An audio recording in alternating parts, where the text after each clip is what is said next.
돈을 버는 다양한 방법, 재테크 기사와 돈 되는 정보로 투자의 기준을 제시해주는 재테크 노하우 머니쇼 시작합니다. 간밤 뉴욕 증시 3대 지수 모두 상승 출발했지만 장중에 등락을 반복하다가 결국에 혼조로 마감했습니다. 다우와 S&P 500은 상승했고요. 나스닥은 하락 마감했습니다. 네, 그렇습니다. 미국의 12월 생산자 물가지수가 발표됐습니다. 전월 대비 0.2% 상승하며 예상치를 하회했고 근원 PPI의 경우는 0%, 즉 보합세죠. 그렇게 해서 시장 예상보다 많이 낮은 그런 양상을 나타냈습니다. 이에 연준이 금리 인하에 나설 것이라는 기대감이 고개를 들었다. 이건 좀 성급한 진단인 것 같고요. 시장은 오늘 또 발표될 CPI까지도 확인해 봐야 되겠다는 그런 양상입니다.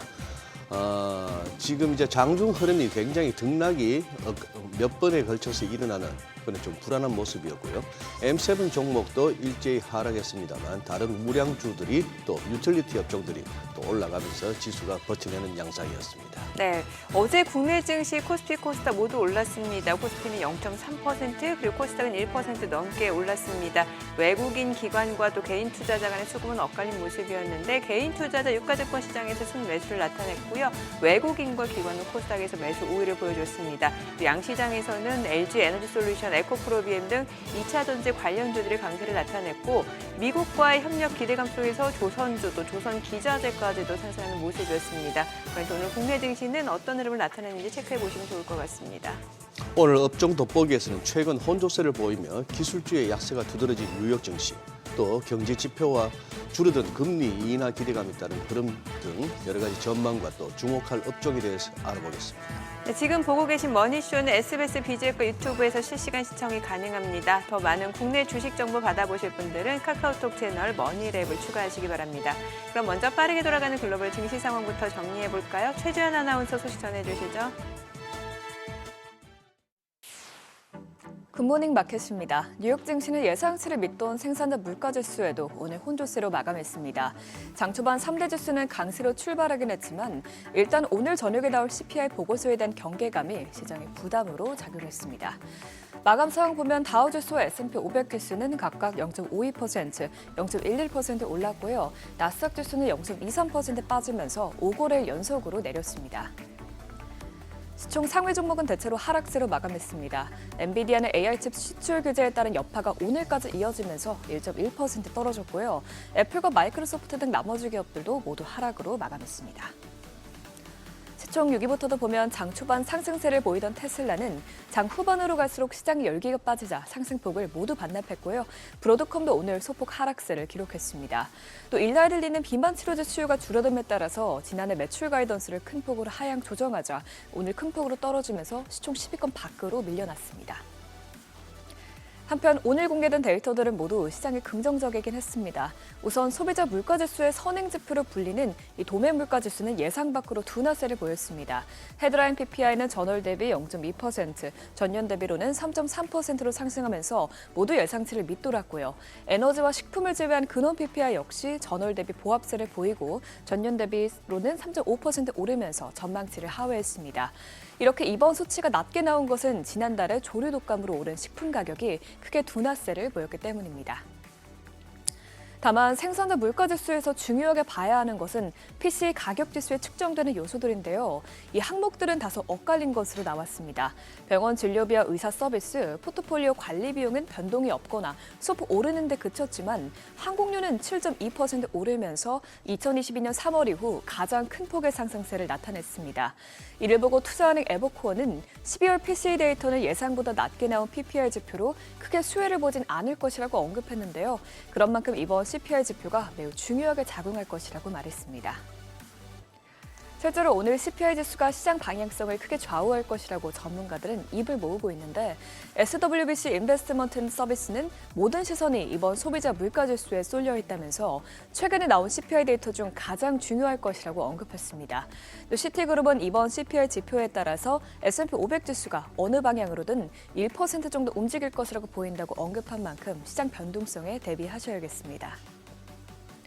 이외에도 오늘 미국의 중소기업 낙관 지수는 전달 대비 3.4포인트 상승하면서 6년 만에 최고치를 기록했습니다. 전체 구성 요소 10개 중 7개 요소가 개선됐고 앞으로 더 나은 사업 환경을 기대하는 지수가 급등세를 보인 것으로 나타났는데요. 조사 측은 트럼프의 감세와 친기업 정책에 대한 기대감이 전반적인 수치를 끌어올렸다고 설명했습니다. 많은 전문가들은 미국 경제를 판단할 때 이 지표를 유심히 보고 있는 만큼 미국 경제는 앞으로 견고한 성장세를 이어갈 것으로 전망됩니다. 이런 가운데 오늘 시장의 트럼프 2기 행정부 경제팀이 관세를 점진적으로 인상하는 방안을 검토 중이라는 소식이 나온 것도 채권 시장과 외환 시장의 호재였습니다. 트럼프 당선인은 그동안 모든 수입품에 대해 20%의 보편 관세를 적용하고 특히 중국에는 60%의 관세를 부과하겠다고 밝히면서 시장은 인플레이션 재점화에 대해서 우려했었는데요. 이 같은 방식은 관세를 통한 협상액 높이는 동시에 물가 급등을 피하는 데 도움이 될 것으로 기대되기 때문입니다.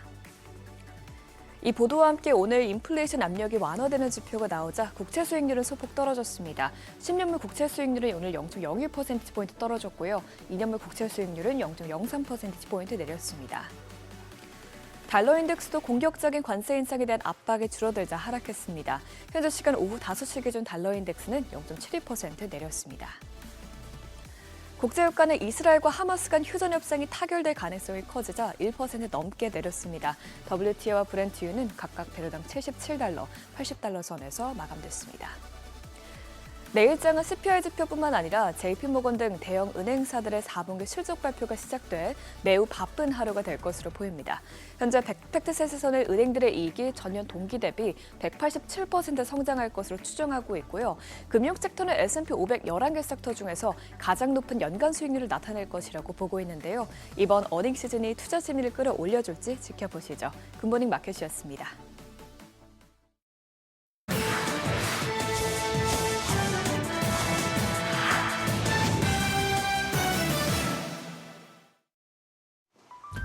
트럼프 2기 출범이 코앞으로 다가온 가운데 유럽연합이 미국 빅테크 기업들에 대한 조사를 전면 재검토하고 있는 것으로 전해졌습니다. 파이낸셜 타임즈는 복수의 당국자를 인용해 EU 집행위가 이른바 빅테크 갑질 방지법으로 불리는 디지털 시장법에 따라 적시한 모든 사건을 재검토하고 있다 전했는데요. 조사 범위를 축소하거나 혹은 변경될 수 있다 설명했습니다. 현재 구글과 애플, 메타 등 대표 빅테크 여럿이 고강도 조사에 시달리며 천문학적인 벌금을 토해낼 위기에 놓여 있고요. 상당히 진전된 케이스도 많은데 재검토 중에는 모든 결정과 과징금 부과가 중단되고 사건에 대한 기술적인 작업만 계속될 예정인 것으로 전해졌습니다. 또 다른 관계자는 EU 규제 당국이 사건에 대한 최종 결정을 위해 정치적 지시를 기다리고 있다 주장하기도 했고요. 사안에 정통한 한 EU 고위 외교관은 트럼프와 가깝고 그걸 이용해 압력을 가하는 테크 재벌들과 하는 완전히 새로운 게임이 될 것이라며 지금은 너무 많은 게 공중에 떠 있다라고 말하기도 했습니다. 여기에 빅테크의 강경한 입장이던 티에리 브르통 집행위원인 등이 자리에서 물러나는 변수까지 겹치면서 내부에선 우선순위가 바뀌고 있을 것이라는 분석도 함께 나오고 있습니다. 틱톡의 미국 서비스가 조만간 금지될 전망인 가운데 중국 당국이 대안으로 사업을 일론 머스크에게 매각하는 방안도 염두에 두고 있는 것으로 전해졌습니다. 중국 고위 당국자들은 트럼프 차기 행정부와 어떻게 협력할지와 관련한 포괄적 논의 차원에서 틱톡 문제를 검토하기 시작했는데요. 퍼스트버디 머스크가 새롭게 만들어진 정부 효율부를 이끌 예정인 만큼 틱톡 카드를 쥐어주고 화훼장으로 활용한다는 포석입니다. 트럼프 2기 행정부의 대중국 강경파가 포진한 상황에서 중국의 테슬라 생산 공장을 둔 머스크는 양국 관계에 영향을 미칠 수 있는 위치에 있다라는 평가를 받고 있는데 관세 등의 분야에서 미국과의 협상을 앞둔 중국 입장에선 머스크의 마음을 사는 게 첫 단추일 수 있겠고요.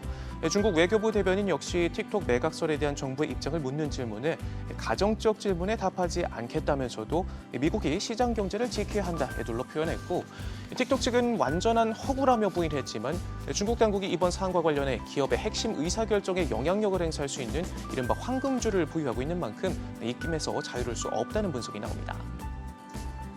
메타가 대대적인 감원에 나섭니다. 저커버그 CEO는 최근 직원들에게 저성과자를 더 빨리 퇴사시키기로 한 결정에 대해 알리면서 올해가 격렬한 한 해가 될 것이다 라고 말했는데요. 규모는 전체 직원의 5% 수준으로 이 사측은 해고 대상자들에게 다음 달 10일까지 통보할 예정이고요. 이번 감원 조치는 메타가 지난 2022년과 2023년 2만 1,000개의 일자리, 전체 인력의 4분의 1을 감축한 이후 가장 큰 규모입니다. CNBC는 메타가 트럼프 취임을 코앞에 두고 이에 발맞춰 여러 정책들을 손보낸 과정에서 감원을 결정했다고 짚었는데요. 앙숙이라고까지 불렸던 저커버드는 최근 트럼프가 눈엣 가시처럼 여겨온 페이스북의 팩트체크 기능을 없애는가 하면 트럼프의 절친으로 불리는 데이나 화이트 UFC 회장을 새 이사로 선출하는 등 자세를 바짝 낮추고 눈치 보기에 여념없습니다. 월가의 황제 제이미 다이먼의 승계 작업이 본격화하고 있습니다. 다이먼에 이어서 JP모건을 이끌 후계자로 지목되어 온 제니퍼 핍색이 은행의 2인자 자리인 최고 운영 책임자로 지명됐는데요. 핍색 신임 CEO는 다이먼의 뒤를 이을 승계 후보군 중 가장 유력한 선두주자로 거론되어 온 인물입니다.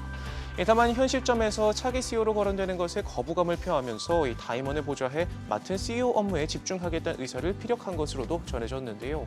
지난 20년간 JP모건을 이끌어온 다이먼은 그간 자녀 임기를 묻는 질문에 항상 5년이라고 농담조로 답해오다 지난해 처음으로 더는 5년이 아니다라고 말해 승계 작업을 본격화하는 것 아니냐는 추측이 많았는데 다만 구체적인 퇴임 시점은 밝히지 않았고 자리를 떠난 후에도 이사회 의장직을 지속하겠다 말해왔습니다. 지금까지 글로벌비즈였습니다. 어제장에서 이슈가 있었던 종목 전해드리는 기업 이슈 시간입니다. 어제장에서 광고주가 강세 보였는데요. 특히 모비데이즈가 시세 분출했는데 일론 머스크 CEO가 중국 SNS인 틱톡을 인수할 거란 보도가 호재로 작용했습니다.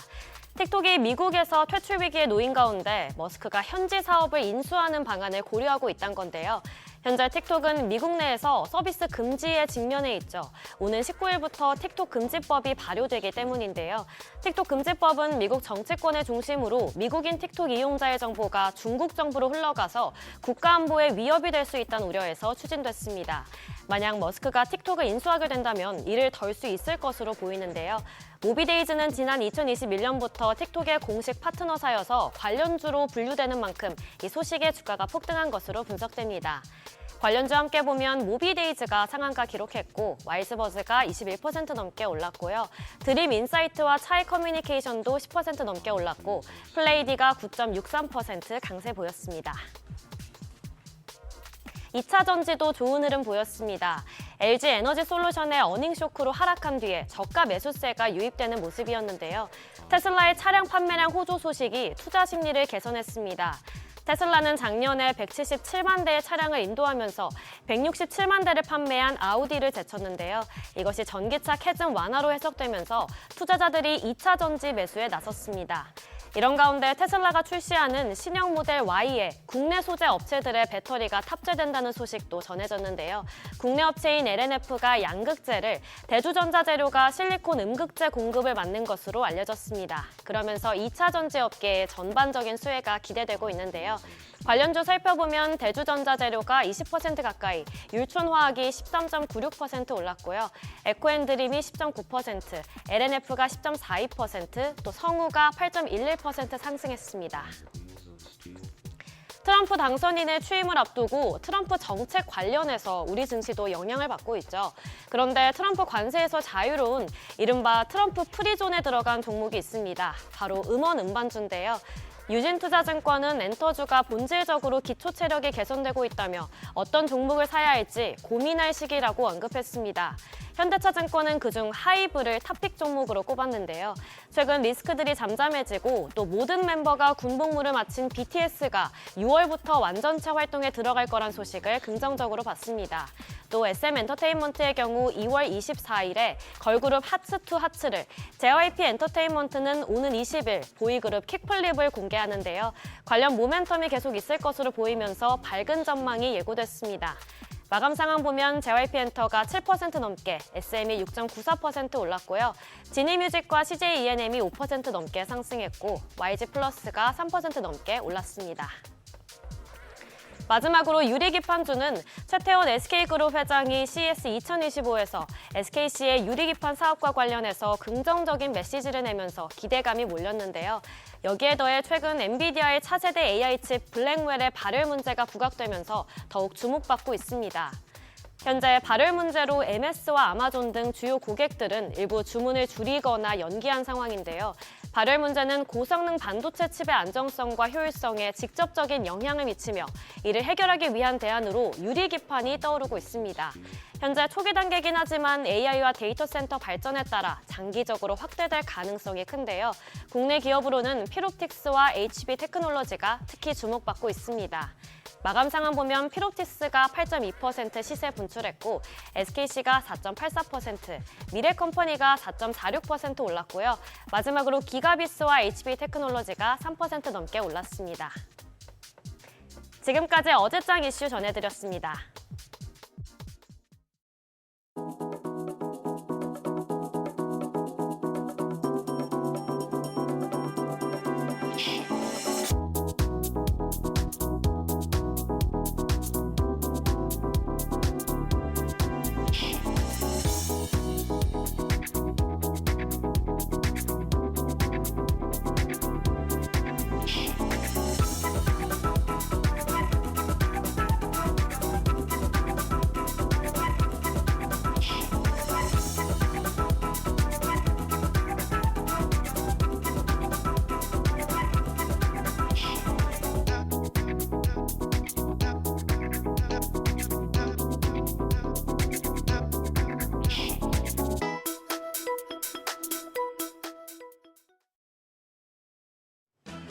국내 증시가 3거래일 만에 반등에 성공했습니다만 코스피 2,500은 회복하지 못한 채 마감했습니다.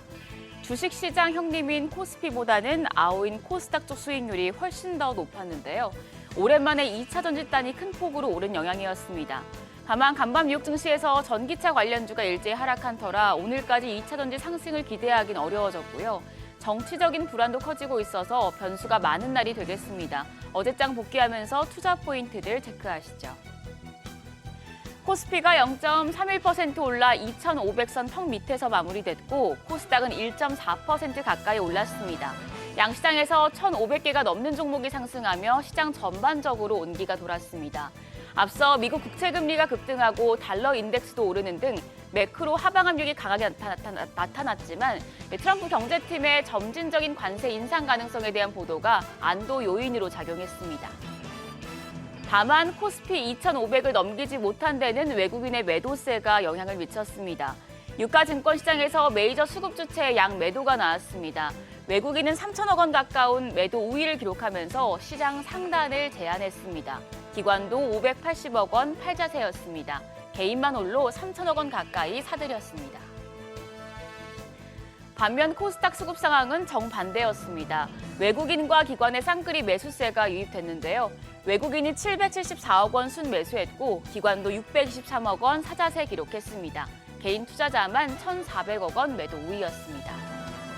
시가총액 상위 종목을 보면 유가증권 시장은 2차 전지와 바이오 대형주의 상승세가 눈에 띕니다. LG 에너지솔루션 3% 넘게 올랐습니다. 테슬라의 차량 판매량 호조에 따른 것으로 풀이가 되고요. 삼성 바이오로직스 2조 원 규모의 초대형 수주 소식에 1%대 강세 기록했습니다. 그밖에 현대차와 기아, 셀트리온 등도 강세였습니다. 반면 삼성전자를 비롯해서 KB금융과 네이버 등은 조정을 받았습니다. 코스피보다는 코스닥 시총 상위 종목들 상승세가 더 컸습니다. 2차 전지와 제약 바이오 로봇주까지 일제히 강세를 기록했는데요. 에코프로비엠이 8% 가까이, 그리고 에코프로가 6% 가까이, 엔캠까지 4% 오르면서 가장 높은 수익률을 기록했고요.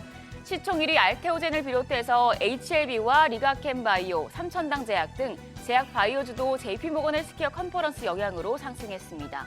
더불어서 시총 5위 레인보우 로보틱스 4%대 상승세 시현했는데 삼성전자가 회사와 기업 결합을 위해서 공정거래위원회에 심사를 요청했다는 소식이 호재로 작용했습니다.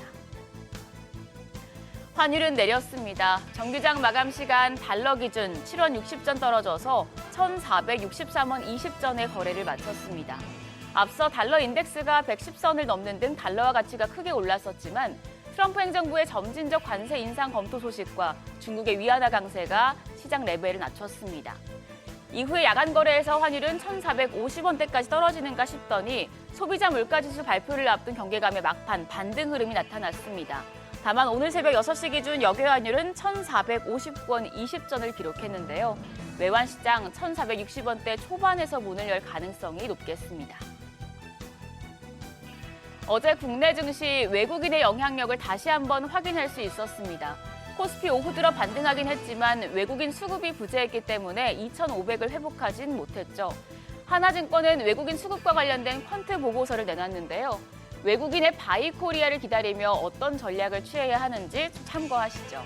하나증권은 외국인 수급 전환에는 시간이 필요하다며 두 가지 전략을 제시했습니다. 우선 외국인 수급이 종목군으로 대응하는 전략입니다.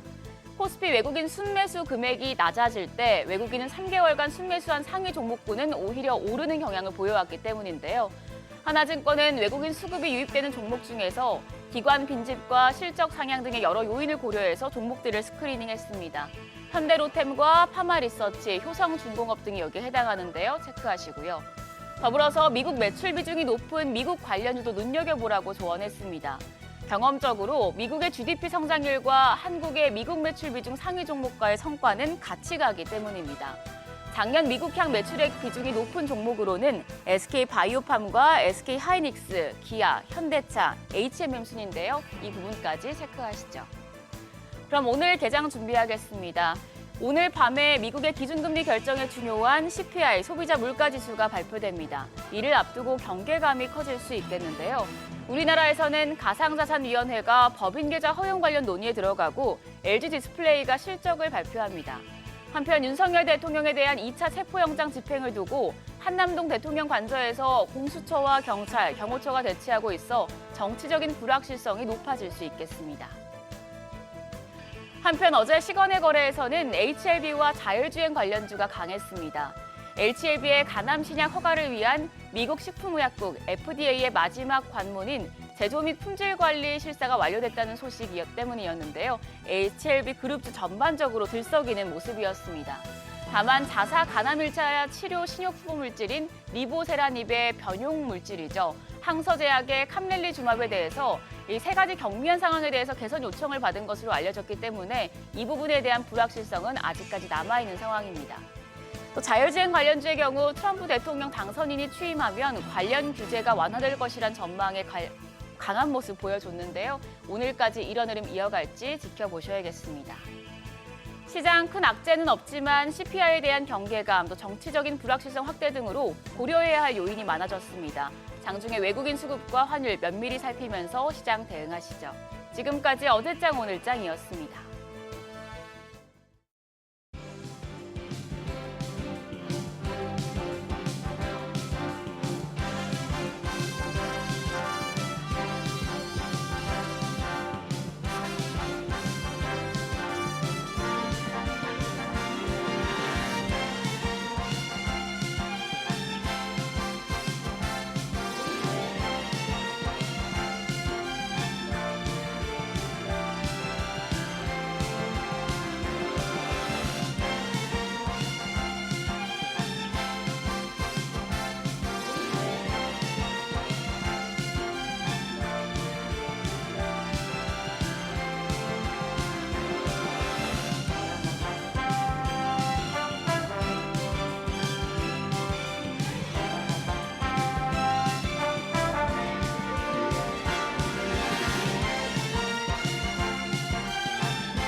현재 시간 8시 24분 지나갑니다. 지금 보고 계신 머니쇼는 SBS BG앱과 유튜브에서 실시간 시청이 가능합니다. 특히 SBS BG앱 다운받으셔서 시청하시면 다양한 정보 확인해 보실 수 있고요.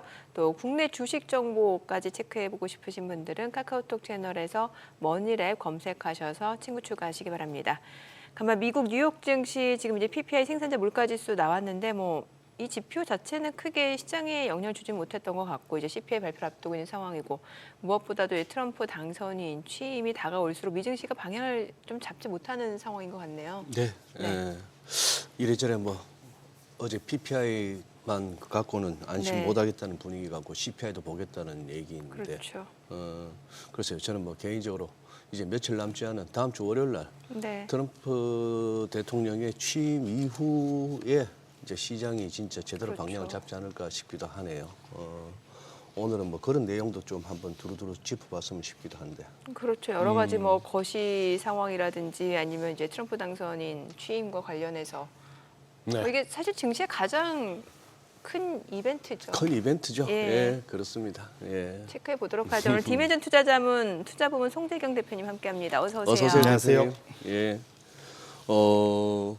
어제 장중에 뉴욕 장은 이렇게 많이 출렁출렁했습니다.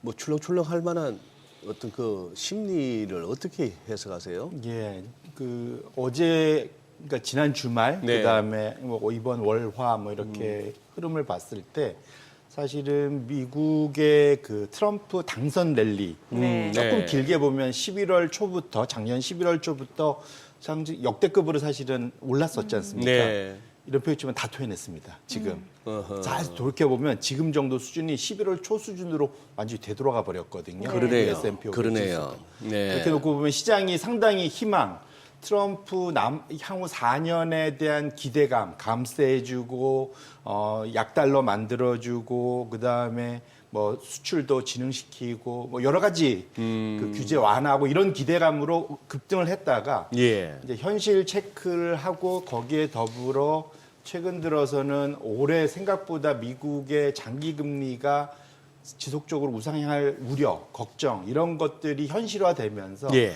그러면서 이제 소위 이제 좀 냉정을 되찾아가는 과정 또 거기에 플러스해서 지난 짧게는 한 2년 반, 길게는 10년 이상 미국의 예외주의로 상당히 많이 올라서 예. 이 소위 밸류에이션 부담감, 멋지게 표현은 그러고 많이 비싸졌잖아요. 예. 그래갖고 이런 것들 때문에 최근 들어서는 상대적으로 향후의 변동성, 잘 안 보이는 불확실성에 대해서 조금 더 격하게 반응하는 그러한 상황에 미국이 진입한 것만은 분명하다.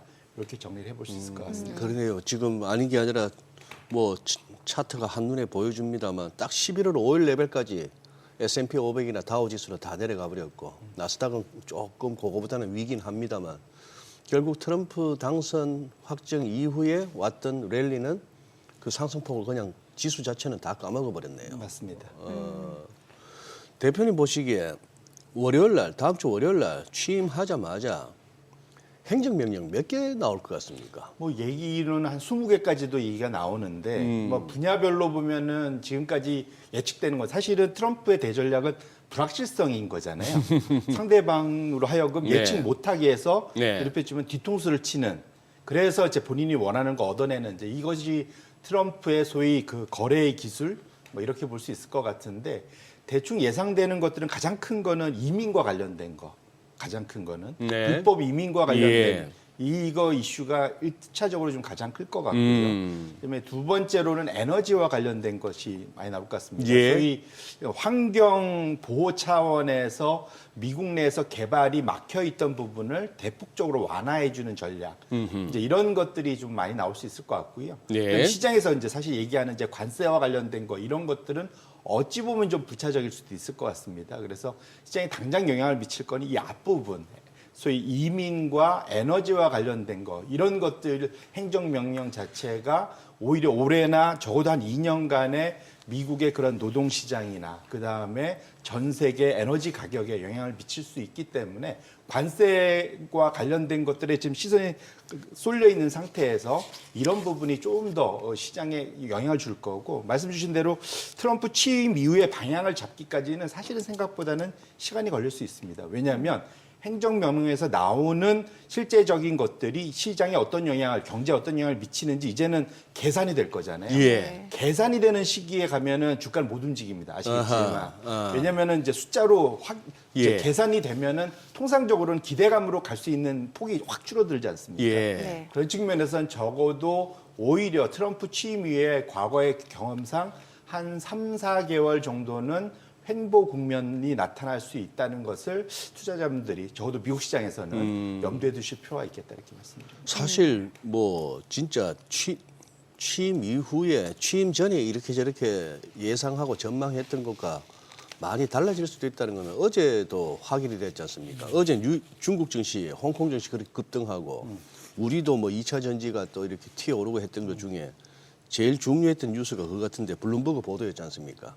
관세를 처음부터 뭐 세게 때리는 게 아니라 한 2%, 5% 점진적으로 그렇게 올리겠다. 뭐 관세가 제일 큰 공약이었는데 거기서부터 애초 구도가 달라지고 그렇다면 여러 가지 어떤 식으로 전개될지는 막상 뚜껑을 열어봐야 되겠네요. 그래서 제가 계속 뭐 연초부터 이제 말씀드린 게 1월은 상당히 좀 몸조심하면서 가야 된다라고 말씀을 드린 것이 그 어느 때보다도 특히 트럼프라는 그 소위 전 세계 최대 강국의 최대 경제의 수장이 오는데 그분이 제일 좋아하는 게 이게 불확실성을 좋아하기 때문에 예. 그런 측면에서는 우리가 미리 예단하고 예견해서 포지션을 가져갔다가 잘 맞으면 다행이지만 예. 틀렸을 때 엄청난 또 실패 그걸 회복하는데 엄청난 시간이 걸릴 수 있기 때문에 그런 예. 측면에서 놓고 보면 지금은 오히려 이후에 그런 트럼프의 향후 방향성과 현재의 그런 포트폴리오의 흐름 자체를 좀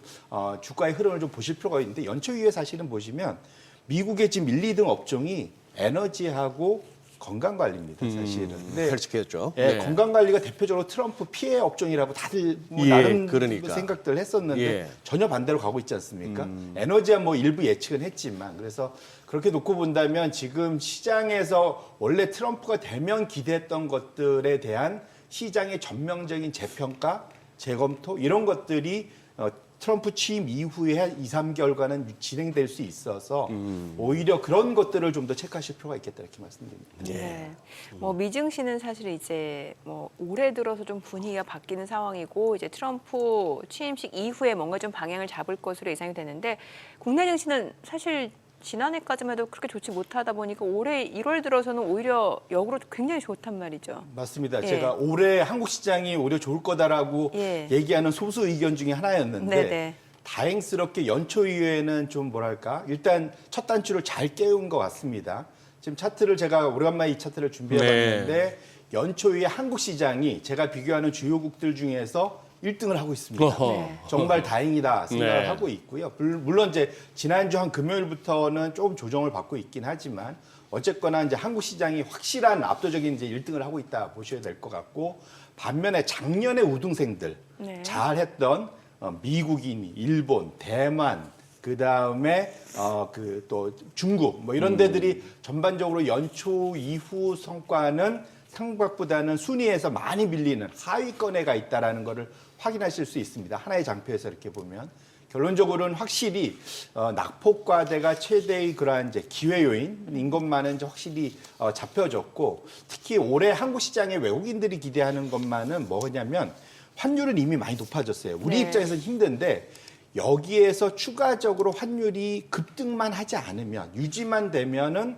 한국이 상당히 저평가돼 있기 때문에 기회가 충분히 있을 수 있습니다. 그 측면에서는 환율 변동성만 한국 시장이 잡아준다면 한국 정책 당국이 예. 외국인들 입장에서는 상당히 들어오기 좋은 상당한 그러한 엔트리 포인트가 될 수 있겠다. 그런 측면에서는 이번 주, 그러니까 내일 발표된 이제 금통위에 향후 그러한 이제 금리와 관련된 거, 환율과 관련된 방향성이나 정책 방향 등이 상당히 중요해진 시점이다. 외국인들의 올해의 전체 그 매수 기조를 결정할 수 있다는 측면에서 상당히 중요한 변곡점이 와 있는 것만은 분명할 것 같습니다. 네. 보통 1월 달 수익률이 중요한 이유가 이제 그 한 해의 흐름을 좀 어느 정도 예측해 볼 수 있다라는 측면에서 좀 의미를 주는 거잖아요. 맞습니다. 예. 통상 우리가 옛날에 이제 재무론, 뭐 재무학 네네. 이런 거 배우면 1월 효과 뭐 예. 이런 얘기 많이 합니다. 뭐 세금 때문에 12월 말에 팔았다가 뭐 1월에 사고 먼저 이런 얘기를 많이 하는데 네. 과거에 1950년대 이후에 미국의 1월 달 성과 자체가 연간 성과를 미리 예측해 볼 수 있는 좋은 이제 일종의 이제 바로미터, 네. 선행 지표 뭐 이렇게 볼 수 있을 것 같습니다. 이게 이제 그 톱니가 있는 펀스 트레이드에서 정리해 놓은 자료인데요. 보시면은 그러니까 전년도가 10% 이상 상승한 그러한 해의 다음에 올해가 정확히 그렇죠. 작년에 네. 24%인가 올랐으니까 올해가 이제 저 위쪽에 있는 주황색 선을 쳐놓은 이제 저쪽에 해당하는 구역인데 통상적으로 그러니까 10% 이상 지난 50년도 이후에 10% 이상 전년에 상승했던 게 41번이 있었고요. 그 안에 적어도 첫 5일을 소위 상승해서 끝났으면 0%나 1% 이상 끝났으면 한 해 자체가 아주 순조롭게 추가적으로 잘 상승해서 끝났더라. 그런데 제가 계산해 보니까 그러니까 5일까지는 미국이 0.6% 정도 상승해서 끝났는데 지금까지 이제 2주가 안 지났는데 지금까지 보시면 아까 봤지만 0.8 마이너스 0.8 네. 빠져서 지금 네. 진행되고 있습니다. 그러니까 결국은 저 위에서 아래로 내려오고 있는데 1월 달이 만에 하나 여기서 지속적으로 가서 한 2, 3%대의 하락으로 혹시 마무리가 되면 한 해 자체가 상당히 힘들어질 수가 있다. 결론적으로 해서 지금 특히 트럼프가 들어오면서 변동성이 커져 있는 상태에서 1월 달 성과가 아직은 지금 보름 정도가 남아있지 네, 않습니까?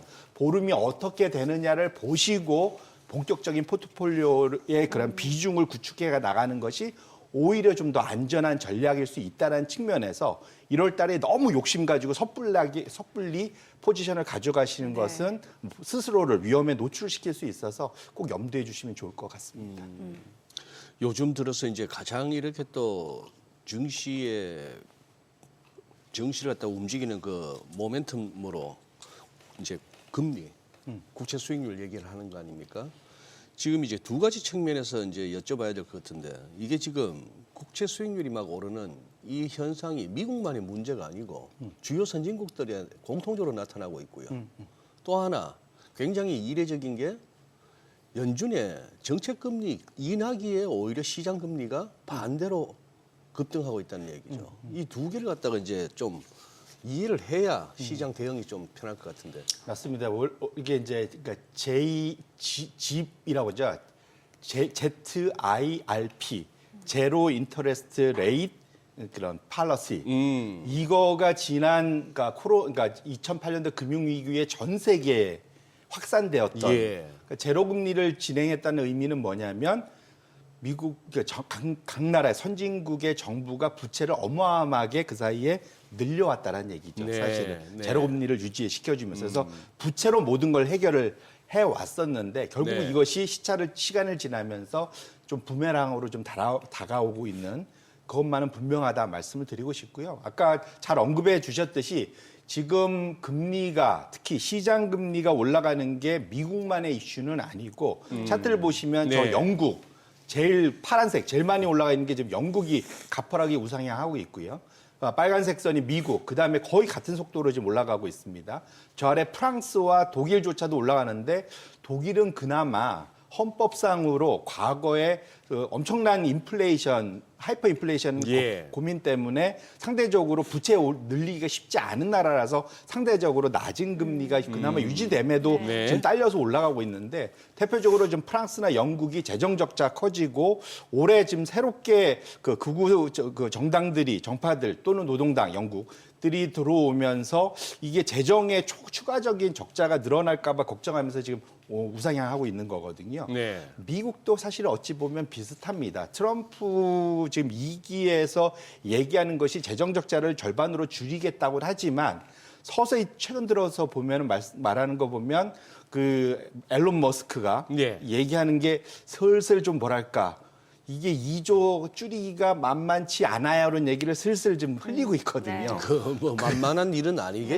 사실 꽉 짜여져 있기 때문에 그러니까. 그런 측면에서 놓고 보면 미국에서조차도 재정 적자 지금 GDP의 6, 7% 가 있는 재정 적자가 3%대로 목표한 대로 내려오기가 상당히 어렵다는 측면에서 놓고 보면 현재의 그 금리, 시장 금리 우상향이 상당히 오래 갈 수 있겠다라고 볼 수도 있을 것 같고요. 말씀 주신 대로 상당히 이례적인 게 미국의 연준이 1980년대 이후로 금리를 인하했던 시기가 총 5번 정도 네, 있었는데 네. 첫 금리 인하하고 나면 전반적으로 시장 금리는 따라서 다 내려왔습니다. 이게 이제 아래 내려와서 지금 첫 인하 이후에 쭉 내려오는 평균 경로는 하향 조정인데 저 검은색 선 말씀하시죠? 예, 저 아래쪽에. 예, 근데 이번만 다르게 작년 9월 빅컷 이후에 지금 녹색 그래프를 보시면은 우상향하고 있잖아요. 이게 네네. 상당히 이례적인 거고 이것 자체가 과거의 그러한 연준의 금리 인하 사이클과 다른 가장 큰 게 뭐냐면 지금 역대급으로 GDP 대비 지금 정부 부채가 많다는 거죠. 지금 선진국 주요 선진국들이 G7이 100% 다 넘어가고 네. 있거든요. 이런 것들 자체가 결국은 정부의 이자 비용이 엄청 들면서 여기서 추가적으로 너희들이 이걸 낮추지 못하면 우리 금리 좀 더 많이 받아야겠는데라고 시장이 요구하고 있다라는 측면에서 놓고 보면 만만치 않은 금리의 그러한 우상향에 대해서 우리 투자자분들 경계할 필요가 있겠다 이렇게 말씀드립니다. 네.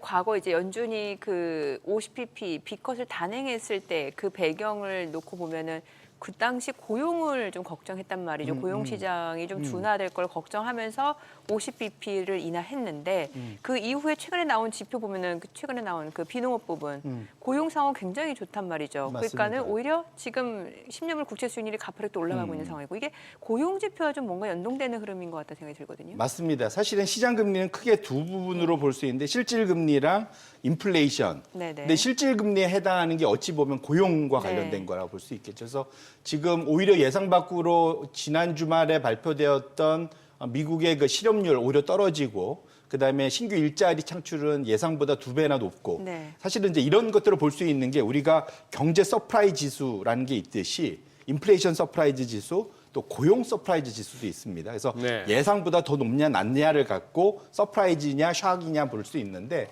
차트 보시면 그 하늘색 선 자체가 블룸버그에서 체크하는 미국의 고용 서프라이즈 지수인데 사실은 작년 초 이후에 지속적으로 우상향, 예상치보다는 고용이 늘 더 좋아왔다라는 거죠. 그래서 말씀드린 대로 9월 달에 뭐 베이지북에 이런 것이 상당히 우는 소리가 많았지만 실제로 뚜껑 열어보니까 4분기 내내, 4분기 내내 상당히 좀 좋으면서 우상향했는데 이것에 따라서 결국은 미국의 10년물 금리가 지금 가파르게 따라서 올라가는 모습들 이것 자체가 결국은 미국의 10년물 금리가 의미 있게 올라가고 있다라고 봐야 될 것 같고요. 결국은 지금 말씀드린 대로 명목 금리는 실질 금리, 고용과 연계되어 있는 실질 금리, 그다음에 기대 인플레이션 이 두 가지 부분이 있는데 지금 실질 금리도 지금 우상향하고 있고 여기에서 추가적으로 물가와 관련된 것도 지금 우상향 지속적으로 하고 있어서 이것 때문에 오늘 밤에 발표될 CPI에 대해서 상당히 경계심을 강화시킨 이유가 여기에 있다 이렇게 보셔야 될 것 같습니다. 네.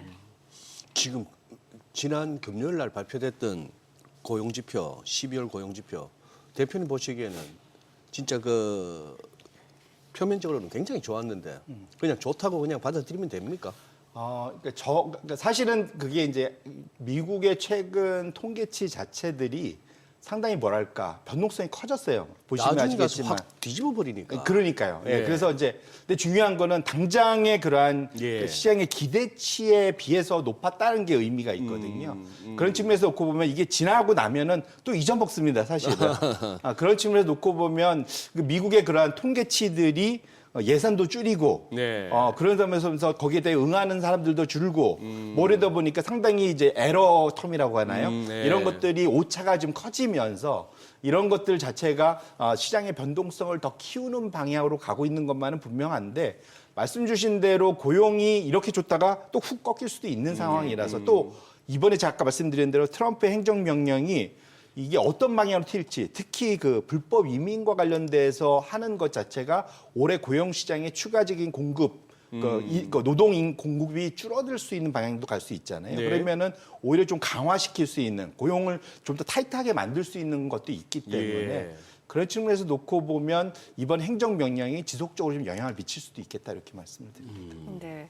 간밤에 나온 PPI 이제 생산자 물가지수 같은 경우는 이제 인플레이션 압력이 좀 둔화된 걸로 나타났는데 시장에는 큰 영향을 미치지 못하고 이제 오늘 나올 CPI 시장에서 지금 주가를 곤두세우고 있잖아요. 결국에는 여전히 인플레이션 압력이 셀 거다라는 게 어떤 시장의 지배적인 심리가 아닌가라는 생각이 들거든요. 맞습니다. 네. 지금 왜냐하면 사실 PPI가 생각보다 영향이 좀 약했던 것이 미국은 네. 제조업보다는 서비스에 좀 더 좌우되는 경향이 있고 네. 아까 앞에 뉴스 브리핑에서도 잘 분석을 해주셨던데 실제로 PC 연준이 중요시 얘기는 개인 소비 지출 물가에서는 PPI가 미치는 영향이 생각보다는 좀 그 가중치가 다른데 네. 생각보다 이번에 낮게 나온 것이 결코 그렇게 큰 영향, 소위 하향 안정화시키는 큰 압력은 안 될 거다라는 것이 이제 중론이고 요즘 차트에 나와 있지만 실제로는 이것이 PC로 전환될 때는 오히려 올라가는 쪽으로 영향을 미칠 수 있고 아까 지금 봤지만 3.8 예상했는데 3.5 나왔다. 낮아 보이지만 3.5면 높잖아요. 그렇죠. 사실은. 예. 그런 측면에서 상당히 높다 봐야 될 거고 오히려 PPI보다는 오히려 지난주에 발표됐던 ISM 서비스 지수에서 소위 그 프라이스 페이드라고 있습니다. 지불 가격 뭐 이렇게 해석할 수 있는데 소위 서비스 공급하는 업체들이 내가 나한테 들어오는 소위 원가에 해당하는 것들 그것 자체가 계속 지금 우상향해서 나온다는 게 특히 12월 달에 급등한 게 문제거든요. 그래서 6번 차트를 열어봐 주시면 미국의 ISM 서비스 지불 가격이 12월에 급등한 것이 차트가 있습니다. 저희 차트를 보시면 주황색 선이 지금 제가 말씀드린 서비스 지불 가격이거든요. 그러네요. 지금 보시면 12월에 급등해서 우상향을 했지 않습니까?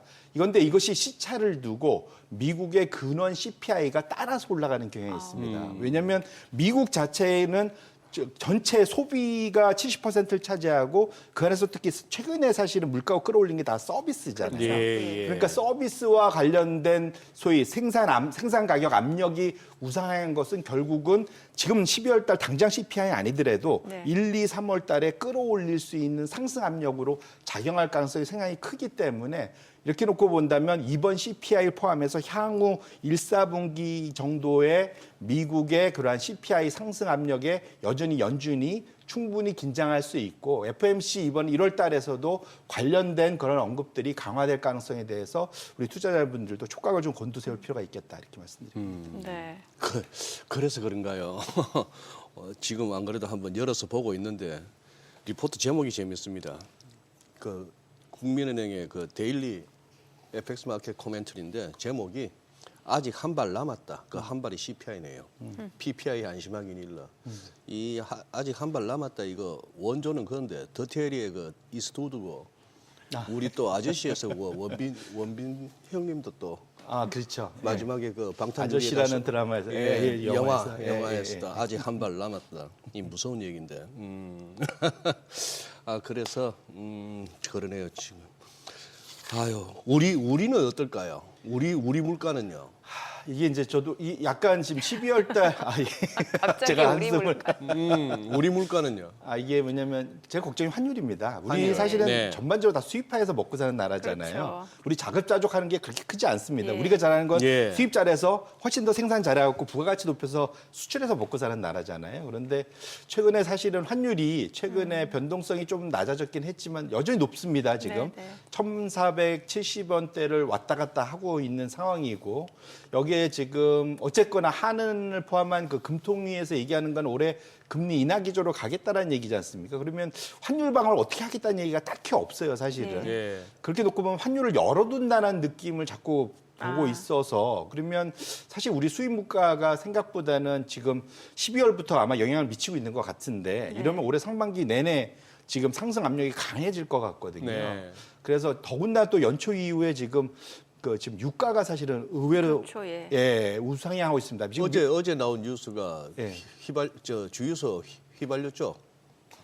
1,700원이 넘었더만요. 예, 이게 예. 미국의 지금 에너지 업종이 1등하는 이유가 트럼프 기대감뿐만 아니라 유가가 올라간 것도 있거든요. 그래서 트럼프가 추가적으로 300만 미국이 증산한다고 했지만 지금 대세는 30만 배럴 해도 잘한다거든요. 네네. 그만큼 이제 공급이 오히려 예상 밖으로 좀 달릴 수 있다는 얘기가 있기 때문에 여러 가지 측면에서 유가가 만에 하나 여기서 더 우상향하고 환율이 이렇게 높은 상황으로 지속된다면 우리나라 수입 물가에 큰 악영향을 미칠 수 있어서 상당히 좀 뭐랄까 환율 안정화가 어찌 보면 지금 전 세계 내수 진작은 상당히 좀 시간이 걸릴 네네. 거고 우리 환율 안정화가 좀 더 중요한 우선순위에서 앞서 있는 것이지 않느냐 그런 측면에서 금통위가 이번에 발산할 그러한 정책 방향이 그 어느 때보다도 금융시장에 미치는 영향이 클 수 있겠다 이렇게 말씀드립니다. 저는 앞서 그 이제 CPI가 시차를 두고 이제 반영이 된다. 그러면 이제 소비자 물가지수 이제 나올 텐데 뭐 앞으로 나오는 소비자 물가지수도 사실은 연준의 그 인플레이션 목표치보다 좀 여전히 높은 상황이고 이러다 보니까 올해 연준이 금리 인하 횟수가 지금 시장에서 예상하는 게 지금 한 번 할 수도 있다라는 게 지금 굉장히 지금 낮아지고 있는 거란 말이죠. 금리나 가능성 자체가. 심지어는 뭐 인상 확률도 서서히 지금 올라가고 그러니까요. 있습니다. 예. 저는 인상할 가능성은 저는 여전히 없다라고 보고는 있는데 네네. 올해 인하를 못할 수도 있겠다라는 생각도 저는 인하를 개인적으로 못할 수도 있다. 예, 좀 그런 가능성도 있다고 봅니다. 만에 하나 정말로 여기서 미국 경기가 더 뜨거워지면은 진짜 인상해야 될 수도 있을 예. 것 같고요. 근데 어쨌거나 지금 미국의 근원 CPI 증가율을 이제 최근 들어서는 시장이 잘 쫓아가고 있습니다. 그래서 비교적 잘 맞추고 있는데 지금 12월 달 예상되는 거 최근 것까지 보면 블룸버그 기준으로 보면 중간값이 전년 동월 대비 3.3% 상승할 것이다 정도로 나오고 대략 예측치에 부합할 거로 보이고 있거든요. 근데 문제는 3.3 잘 나와서 거기에 맞췄다 그러면 안심할 게 아니라 이제는 보시면 최근 들어서 보면은 급등 한 7%대로 급등했다가 쭉 내려오다가 작년 4, 4분기 이후로 옆으로 횡보하고 있는 걸 보실 수 있는데 이것이 3%를 넘어서서 횡보하고 있다는 거예요. 무슨 말이냐면 지금 연준의 2% 목표치에서 한참 떨어져서 고 물가가 유지되고 있다고 본다면 연준 입장에서는 적어도 여기서 금리를 인상할 필요야 없겠지만 인하할 정책 여력은 사실상 거의 없어진 거다. 네. 이렇게 놓고 보면 상반기 내내 금리 인하 가능성은 사실상 시장에서 버리고 있고요. 이런 것들 자체가 2년물 금리를 넘어서서 10년물 금리가 우상향하는데 큰 일조를 하고 있다. 이렇게 보셔야 될 것 같습니다. 네. 자, 지금 시각 8시 51분 지나갑니다. 오늘 양시장 예상 체결지수 확인해 보겠습니다. 먼저 코스피 보도록 할게요.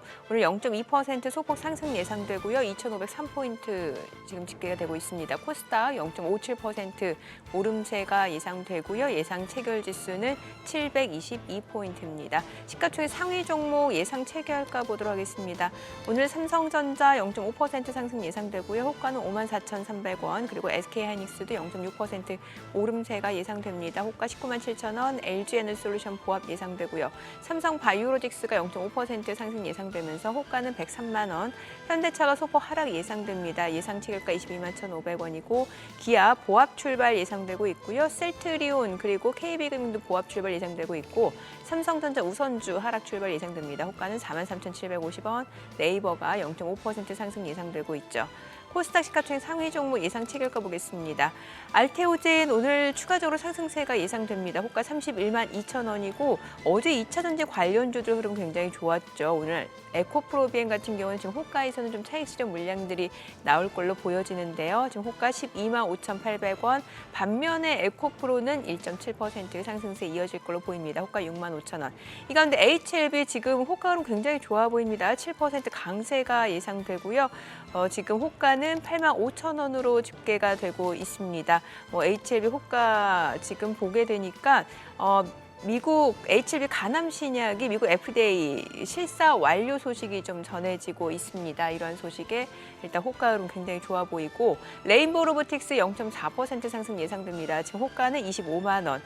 그리고 지금 삼천당제약은 0.9% 하락 예상되고 리가캠바이오가 0.2% 소폭 하락 예상됩니다. 호가는 11만 7,800원, 클래시스가 1% 상승 예상되네요. 예상 체결가 51,700원, 휴젤도 상승 출발 예상됩니다. 호가 26만 2,500원이고 엔캠이 1.3% 상승 예상되고 호가는 15만 6,500원으로 집계가 되고 있습니다. 어제도 이미 4% 넘게 올랐었죠. 자, 이제 개장까지 6분여가량 남았습니다. 지금 오늘 양시장 상승 출발 예상되고 일단 최근에 보니까 또 코스닥 쪽이 상대적으로 더 탄력적으로 좀 올라가고 있는 상황이거든요. 네, 그러네요. 네. 그러니까 참 시장은 이래서 늘 재밌는 거죠. 뭐 나오는 지표나 뭐 뉴스의 흐름하고 시장은 또 다르니까. 지금 우리만 하더라도 당장 눈에 들어오는 기사 하나가 있네요. 작년 12월 거의 뭐 얼마 전입니다. 뭐 우리나라 얘기입니다. 취업자가 1년 전 대비 5만 2천 명 감소, 3년 10개월 만에 이제 줄어드는 마이너스로 전환했다는 얘기인데 우리 12월 달에 장이 제일 좋았지 않습니까? 네네. 그런 상황이고. 야, 근데 참 혹시 저기 대표님 지금 LA 산불이 엄청난 것 같은데 좀처럼 꺼지지도 않고 이거는 뭐 특별한 어떤 부정적인 여파는 없을까요? 이게 뭘까 약간 연례 행사처럼 지나왔지 않습니까? 글쎄 자주 예. 이게 결국은 이게 이제 기후 변화, 기후 위기 그 영향으로 다들 해석들을 하고 있거든요. 왜냐하면 미국의 이제 라니냐, 엘니뇨가 지속되면서 이 서부 해안 쪽이 상당히 건조해지고 이런 것들이 또 가뭄도 들고 이러다 네. 보니까 산불이 잘 일어날 수밖에 없는 환경 자체가 만들어지고 있다라는 것에서 오히려 이제 영향 자체는 지금 보면 미국의 보험사들이 지금 날린 것 같습니다. 왜냐하면 이제 이것을 특히 서부 쪽은 이제 화재 보험 들기가 정말 어려울 것 같아요. 안 그래도 네네. 지금 보통 미국은 소위 모기지를 빌릴 때 보험료가 엄청 높은 걸로 알려져 있지 않습니까? 이자만큼이나 보험료가 높은 걸로 네. 알려졌는데 이게 지속적으로 올라가고 있는데 이런 일이 벌어질 때마다 보험료가 더 올라갈 거잖아요. 그러니까는 놓고 그러니까. 보면 예. 당장 보험 업종에도 마이너스 영향이겠지만 예. 미국의 CPI를 높이는데 미국의 그러니까 소위 그런 쪽에도 한 영향을 줄 수 있을 것 같습니다. 그래서 전반적으로는 기본적으로는 이런 그 기후 변화, 기후 위기 자체가 우리 전반적으로 사는데 좀 더 팍팍하게 만드는 저도 미국민들이 사는데 네. 팍팍하게 만드는 그런 한 원인으로 작용할 것 같습니다. 네. 그 10년물 국채 수익률 좀 여쭤볼게요. 지금 4.7%까지 그런 상황이고 뭐 5%도 머지 않았다는 얘기가 나오고 있는데 이게 좀 발행 급등 우려도 좀 영향 미쳤다는 얘기가 나오네요. 맞습니다. 이게 지금 그전에 우리가 환호했던 예. 이슈인데 2년 전으로 돌아가 보시면 2년 전이면 2023년도입니다. 그때 네. 상반기에는 무슨 일이 있었냐면 부채 한도 위기 뭐 이거 네. 갖고 한번 난리를 쳐갖고 그때 뭐 무디스 이런 데서 미국 네. 신용등급 낮추고 뭐 이런 네. 일이 있었고 이후에 돌아오는 발행들의 장기물 10년물 이상의 발행량 증가 때문에 금리 올라간다. 그래서 5%가 그때 넘었었거든요. 8월 네. 달에.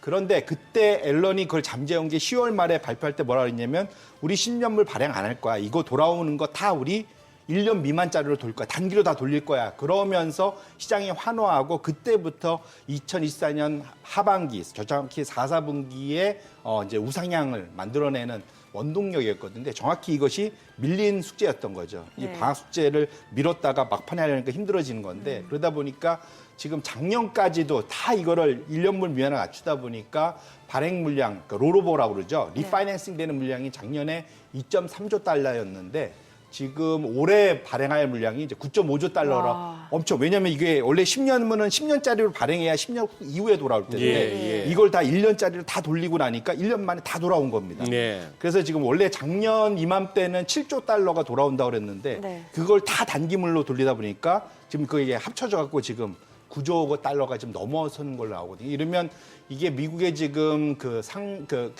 발행 돌아가는 것이 대략 한 28조 달러 정도 되는데 예. 9조 달러 자체가 지금 올해 또 돌아와서 롤오버이 되니까 여기에 또 하나 베센트라는 미국의 신임 재무장관이 네. 우리 10년물 많이 찍을 거야라고 얘기를 했단 말이죠. 그랬죠. 그대로 간다면 이거 자체가 시장에 수급에 엄청 타이트하게 만드는 거죠. 10년물을 이렇게 쏟아 부으면 전 세계적으로 지금 우리가 금리 올라가는 거 다 봤지 다 않습니까? 봤는데. 그러면 해외에서도 사줘야 되고 미국 내에서도 사줘야 되는데 수급이 이렇게 꼬여버리면 추가적으로 텀 프리미엄이라고 하죠. 기간 보험료를 더 요구할 수가 있어서 이것 자체가 그래서 올해 지금 미국의 10년물 금리가 5% 넘고 6%의 우려까지 나오는 이것을 어떻게 잘 소화해낼 거냐에 대한 그러한 걱정 때문에 나오는 그런 위험, 경고 이렇게 예. 보셔야 될 것 같습니다. 네. 이것도 참 보면 놀라운 게 어제 이제 미국 재무부 발표가 있었는데 12월에 미국 재정수지 적자 870억 달러. 시장 예상치는 750억 달러였는데 뭐 한 120억 달러 예상보다 더 많았고 이제 여기서 회계 연도가 여기는 거기 11, 12 해서 이제 10월부터 시작이죠. 예, 10월부터 시작하는데 그러니까 2025 첫 회계 연도 3개월 동안에 누적 재정 수지 적자가 7,109억 5천억 달러. 이게 2021년에 팬데믹 왔던 그때 얼마나 돈 풀었습니까? 그때의 그 당시 그 똑같은 10월, 12월 2021년 그때 3개월 동안에 사상 최대 적자 5,729억 달러였는데 이거보다 지금 훨씬 많은 7,109억. 와, 나가기 전에 한 3개월 동안 엄청 썼네요. 바이든 행정부. 그게 다 이자 때문입니다. 이자. 아, 예. 지금 미국 그 당시에는 제로 금리에 가까웠었고 네. 지금은 지금 평균 금리가 아마 3.7까지 가 있을 겁니다. 그러니까 예. 그러다 보니까 이자만으로도 연에 1조 달러 이상이 나가게 지금 된 상황이거든요. 그래서 지금 사실은 이 고금리의 그러니까 부채가 왜 이슈가 되냐면 제로금리의 문제가 안 되는데 네, 네. 시장금리가 지금 엄청 지금 옛날에 비해서 엄청 올라와 있기 때문에 이자에 대한 부담이 전 세계적으로 지금 선진국들 특히 중심으로 걱정돼서 그래서 사실은 재정 적자 때문에 시장 금리가 높아지고 기간 프리미엄을 자꾸 요구하는 이유가 여기에 있다 이렇게 네. 보셔야 될 것 같습니다. 네. 자, 뭐 지금 트럼프 당선인 취임식 얼마 남지 않은 상황에서 지금 증시 방향 잡기가 쉽지 않은 것 같습니다. 오늘 흐름 확인해 보죠. 개장합니다.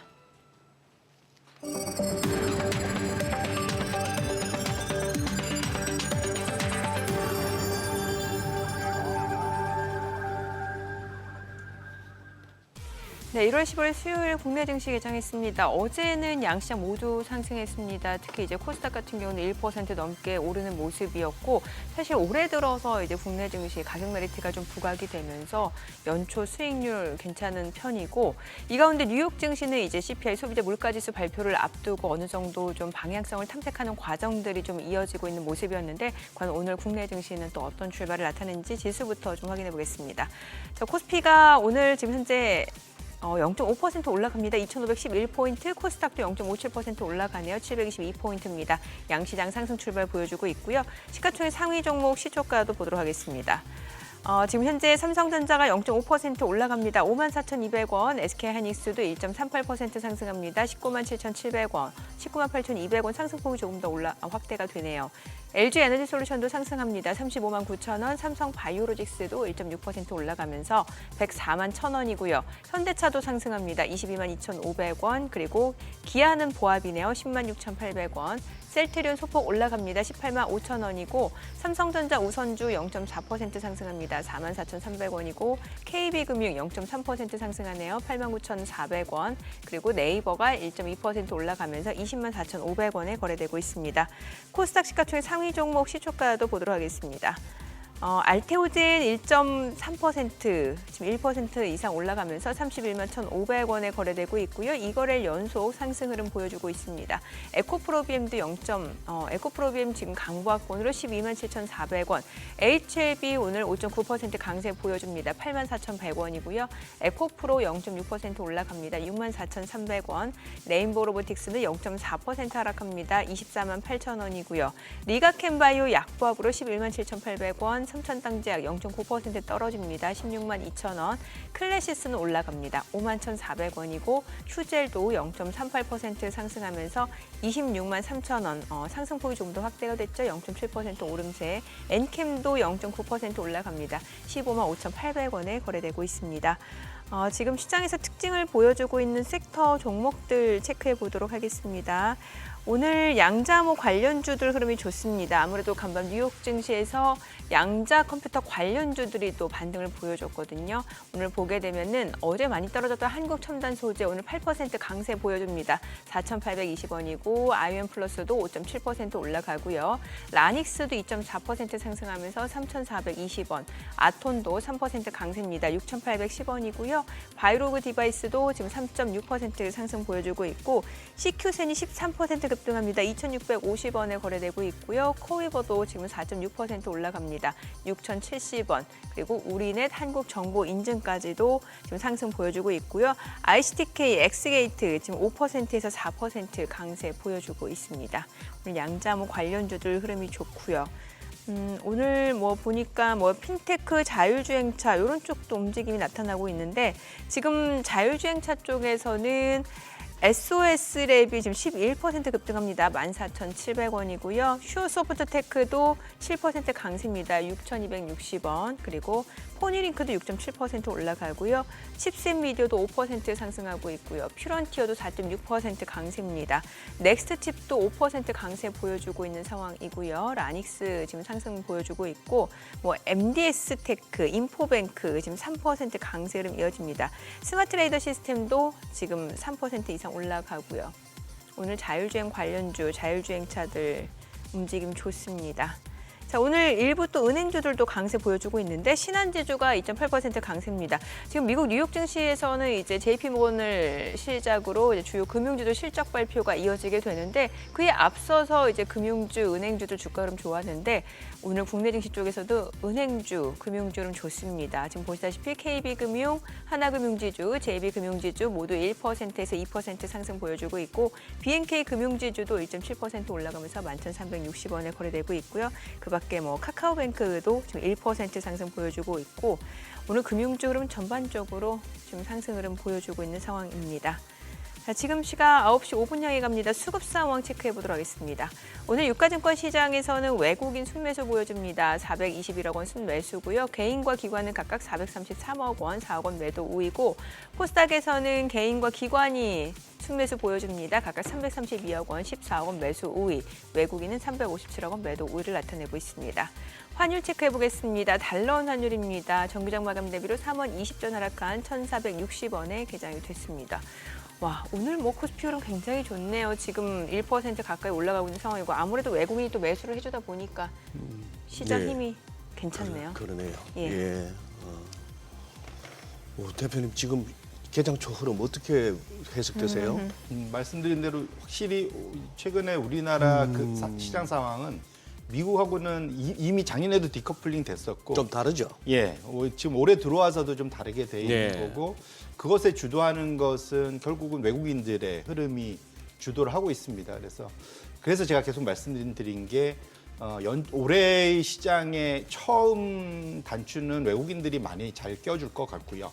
그러니까 여기서 중요한 건 환율이 안정이 돼야 됩니다. 그러니까 네. 굳이 안 내려오더라도 적어도 네. 현재 수준에서 변동만 없어도 우리면 뉴머니들은 들어와서 환율만 유지되면은 주가 올라간 거 그대로 가져갈 수가 있잖아요. 네. 그렇게 놓고 본다면 근데 다만 지금은 아마 장기 투자자들보다는 단기 플레이하는 자금들이 좀 더 많이 들어와 있을 거다. 저 개인적으로는 예측을 하고 있고 다만 지금 그래서 이제 금통의 방향성이 되게 중요하다. 그리고 최근 들어서 제 예상은 여기서 이제 미국이 좀 주춤해지는 상황에서 한국이 오르면 결국은 집 나가서 미국으로 가 있는 서학개미들 중에 일부는 되돌아올 수도 있을 것 같아요. 네. 그러면 그렇게 놓고 본다면 한국 시장에 결국은 그것이 환율 안정에도 또 도움을 줄 수 있어서 지금 상황에서 그 어느 때보다 특히 그 우리나라 주식시장을 부양시키는 것 자체가 환율을 방어할 수 있다는 수단이다. 결국은 이 두 개를 떼어서 생각할 필요가 없고 한 몸으로 생각하면서 금융 당국자들이 좀 플레이를 해주면 좋겠다. 개인적으로 그렇게 기대를 하고 있습니다. 네네. 야, 지금 기술적으로는 이제 완전히 61선 공방에서 이제 61선은 올라서는 걸로 지수는 뭐 가닥을 잡아버리네요. 이렇게 되면 이제 뭐 한 2,500, 한 60 내지 70이 다음, 그 다음에는 2,600, 한 3, 40까지도 여기서 그러면 추가 100포인트도 가능하다는 얘기인데 이게 그리고 패턴으로 살피더라도 이게 또 나름대로 시장 참 강하네요. 네. 어찌됐건 미국 10년물 국채 수익률 동향은 좀 체크를 해봐야 되는 게 이게 5% 가까이 가면 갈수록 사실 주식시장 입장에서는 안 좋잖아요. 맞습니다. 예. 그래서 제가 복습 차원에서 예. 지난주에 갖고 왔던 차트 다시 갖고 네네. 왔는데요. 이게 특히 우리 미국의 해외에 또 미국에 투자하시는 분들은 꼭 염두에 두실 차트라서 또 한 번 복습 차원에서 갖고 왔습니다. X축은 미국의 10년물 금리의 그러한 그걸 나타낸 거고요. Y축 수직선은 지금 주식과 채권 금리 간의 방향성과 관련된 상관관계입니다. 그래서 0보다 크면 같은 방향으로 움직이는 거고 마이너스로 가면 반대로 움직이는 겁니다. 그래서 지금 보시면 붉은색 선으로 박스가 돼 있는 게 미국의 10년물 금리가 5%를 넘어서는 순간 보시면은 전반적으로 지금 미국의 그 주가와 채권 금리는 반비례, 네. 반대서 예. 움직이는 거죠. 결국은 10년물 금리가 5%를 넘어가면 넘어갈수록 주식시장은 떨어진다는 거죠. 주가는. 그런 것이 특히 5%를 넘어서는 순간 좀 더 지금 보면 점선이 되게 많은 걸 점표가 많은 걸 예. 확인하실 수가 있습니다. 이게 1962년부터니까 상당히 긴 장기간의 흐름이고요. 결론적으로는 미국이 올해 그래서 제가 미국 시장이 올해는 조금은 기대 수준을 많이 낮춰야 된다 말씀을 드렸던 이유가 지금 미국의 10년물 금리가 5%를 넘을 확률이 매우 높아져 있기 때문에 그런 측면에서 놓고 봐도 지금 미국의 주식 시장이 올해는 기대 수준을 낮춰야 되고 올해 1년은 모르겠지만 긴 그림을 놓고 봐도 지금 밸류에이션 측면에서 놓고 봐도 22~23배에서 주식 시장을 사면 그러면 이후 10년간의 연평균 수익률은 상당히 낮아지거든요. 예. 5% 미만으로 되게 떨어집니다. 그래서 그렇게 놓고 본다면 지금 미국에 장투하시는 분들은 오히려 지금 상황에서는 오히려 지금 엄청 싸져 있는 우리나라를 포함해서 유럽이나 이런 쪽으로 사실은 포트폴리오를 다변할 필요가 있다라는 것을 암시해주는 네. 그런 차트다라고 보여줄 수도 있을 것 같습니다. 이번 주 내일 우리 하는 금통이 있잖아요. 네. 어떻게 보세요? 이게 반반인 것 같아요. 반반? 예, 인하냐, 이게 동결이냐. 짬짜면 같은 네. 느낌인데 금리 인하를 세게 갈 거냐, 네. 아니면 환율 방어 때문에 한 템포 쉬고 갈 거냐. 네. 이게 뭐 적어도 시장에서는 팽팽하게 갈리는 것 같습니다. 저는 아까도 말씀드렸지만 현재 상황에서 전반적인 우리나라 금융 상황을 고려하고 그 다음에 뭐 사실 우리나라의 물가나 이런 것들을 고려했을 때는 환율을 좀 안정화시키는 것이 좀 더 일단 우선순위 입장에서는 맞지 않느냐 측면에서 놓고 보면 적어도 이번에는 한번 쉬어가는 게 맞지 않을까? 뭐 너 내지는 좀 상황을 좀 보는 게 맞지 않을까라고 좀 개인적으로 생각해요. 왜냐하면 지금 미국의 10년 물리가 계속 올라가고 있잖아요. 네. 안 그래도 지금 차트가 열려 있지만 한미 그 10년물 금리 차 역전이 지금 역대급으로 해서 지난주에는 200bp가 넘었었거든요. 예. 최근에 어제까지 체크해 보니까 한 190bp로 좀 줄긴 했지만 지금 정확히 보면 금리가 미국 금리가 우리나라보다 더 높아지면 높아질수록 예. 지금 원달러 환율은 지속적으로 우상향하는 거 붉은색 선이죠. 올라가는 걸 확인하실 수가 있어요. 그래서 여기서 추가적으로 우리가 금리를 굳이 더 인하해서 시장에 신호를 줘갖고 미국과 금리 차를 더 벌릴 거다라고 하면 환율은 더 튈 거잖아요. 지금 현재로 놓고 보면. 그럼 그걸 과연 선택할 수 있겠느냐라는 측면에서 그걸 해서 얻는 실익이 뭘까를 좀 고민할 필요가 분명히 있는 상황이라서 적어도 만약에 그래서 금리 인하를 하고 싶다면 뭔가 환율을 방어할 수 있는 보관이라도 좀 제대로 내놓고 해야지 그냥 마냥 우리는 화는 그냥 소위 후순위야.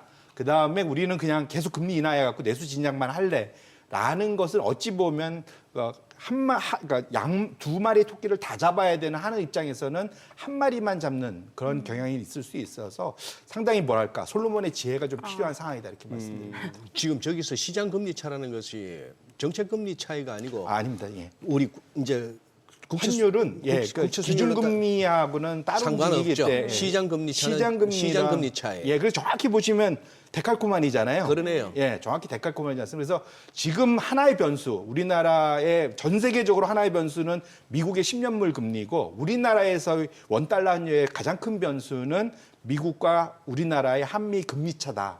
이렇게 보셔야 될 것 같아요. 지금 우리 국고 10년이 2.84%, 미국지 10년은 4.8%. 뭐 그냥 소수점 한 자리까지만 볼 것 같으면은 2.8이고 4.8이니까 200bp네요. 200bp 차이네요. 예, 그러니까 더 벌어졌거든요. 2% 포인트 차이니까 여기서 예를 들어서 지금 연준은 다음 주가 아니고 다다음 주 28, 29, 다다음 주 화수. 근데 우리가 먼저 하는데 뭐 굳이 연준하는 것도 보고 움직여도 되겠네요. 당연히 그래야 될 거라고 저는 개인적으로 생각합니다. 근데 왜 또 이 말씀드리냐면 예. 12월 달에 외환 보유가 오히려 늘었어요. 외환 보유 그러니까 2억 달러가 늘었잖아요. 예, 맞습니다. 그걸 좋아할 게 아닌 게 거꾸로 말하면 환율 방어 안 했다는 거 사실 볼 수도 있거든요. 그렇지 않습니까? 예. 그냥 내비두면 네. 외환 보유고를 쌓아두는 이유가 그러네요. 환율을 사실 안정화시키라고 갖고 있는 정책 수단인데 그냥 우리가 외환 보유고를 늘려갖고 우리 잘했어요라고 하느니 말할 수는 없을 것 같거든요. 그래서 네. 그래서 제가 이 솔로몬의 지혜가 필요하다는 게 지금 상황은 엄청 쌓여 있는 4,100억 달러나 되는 외환 보유고를 가지고 환율을 좀 안정화 먼저 좀 시켜줄 필요가 분명 저는 개인적으로 있겠다 이렇게 말씀드립니다. 네. 네. 지금 뭐 트럼프 당선 취임 얼마 남지 않은 상황에서 계속해서 좀 시장 입장에서는 불확실성이란 말이죠. 실제로 그날 어느 정도까지 뭐 행정명령 서명을 할지도 궁금해지고 그러면 투자자 입장에서는 그 전까지 좀 지켜보는 게 맞는 거예요? 아니면은 전 비겁하지만 안전하게 전 그것을 안전하게? 권합니다. 일단 좀 지켜보자. 예. 비겁하지만 안전한 게 왜냐면 예. 이게 돈을 벌었을 때 얻는 그 소위 그 기대 효과보다 예. 잃었을 때 얻는 게 보통 2배 더 크다고 그러거든요. 아, 이게 이제 사람이 느끼는 효용이 예. 그러니까 행복한 게 돈을 얻었을 때 100이면 예. 똑같은 금액을 잃으면 마이너스 200이랍니다. 아, 이거는 이제 노벨 경제학 쪽에서도 심리나 이런 데서 증명이 고통이 된 큰 거네요. 이론이거든요. 예. 그래서 잃지 않는 게 일단 중요한데 네네. 그런 측면에서는 비겁하지만 안전한 방향을 하자는 게 이게 하나증권에서 재밌는 그런 그 아이디어 통계치가 나와서 제가 이제 소개시켜 드리는 건데 네. 결국은 미국이든 우리나라든 1월 달에 주도 업종, 정확히는 24개 업종 중에 1, 2등 업종이 확정이 되고 나면 그 1, 2등 업종이 상반기 내내 시장을 상당히 많이 이기더라. 네. 그렇다는 얘기는 1월 달은 조금 포기하시더라도 그냥 중간 정도로 가져가더라도 1월 말 정도 가서 주도 업종이 나타날 거잖아요. 네. 1, 2등 업종을 네. 그때 비중을 늘려서 쫓아가시면 한국이든 미국이든 크게 상반기 내내 큰 실패 없이 따라갈 수 있다는 측면에서 오히려 그 비겁하지만 안전한 투자 전략을 꼭 취하시면 좋을 것 같습니다. 네, 오늘 내용 잘 들었습니다. 네, 고맙습니다. 고맙습니다. 오늘 들으신 내용과 관련해서 더 다양한 정보 원하시는 분들은 카카오톡 채널에서 머니랩 검색하셔서 친구 추가하시기 바랍니다.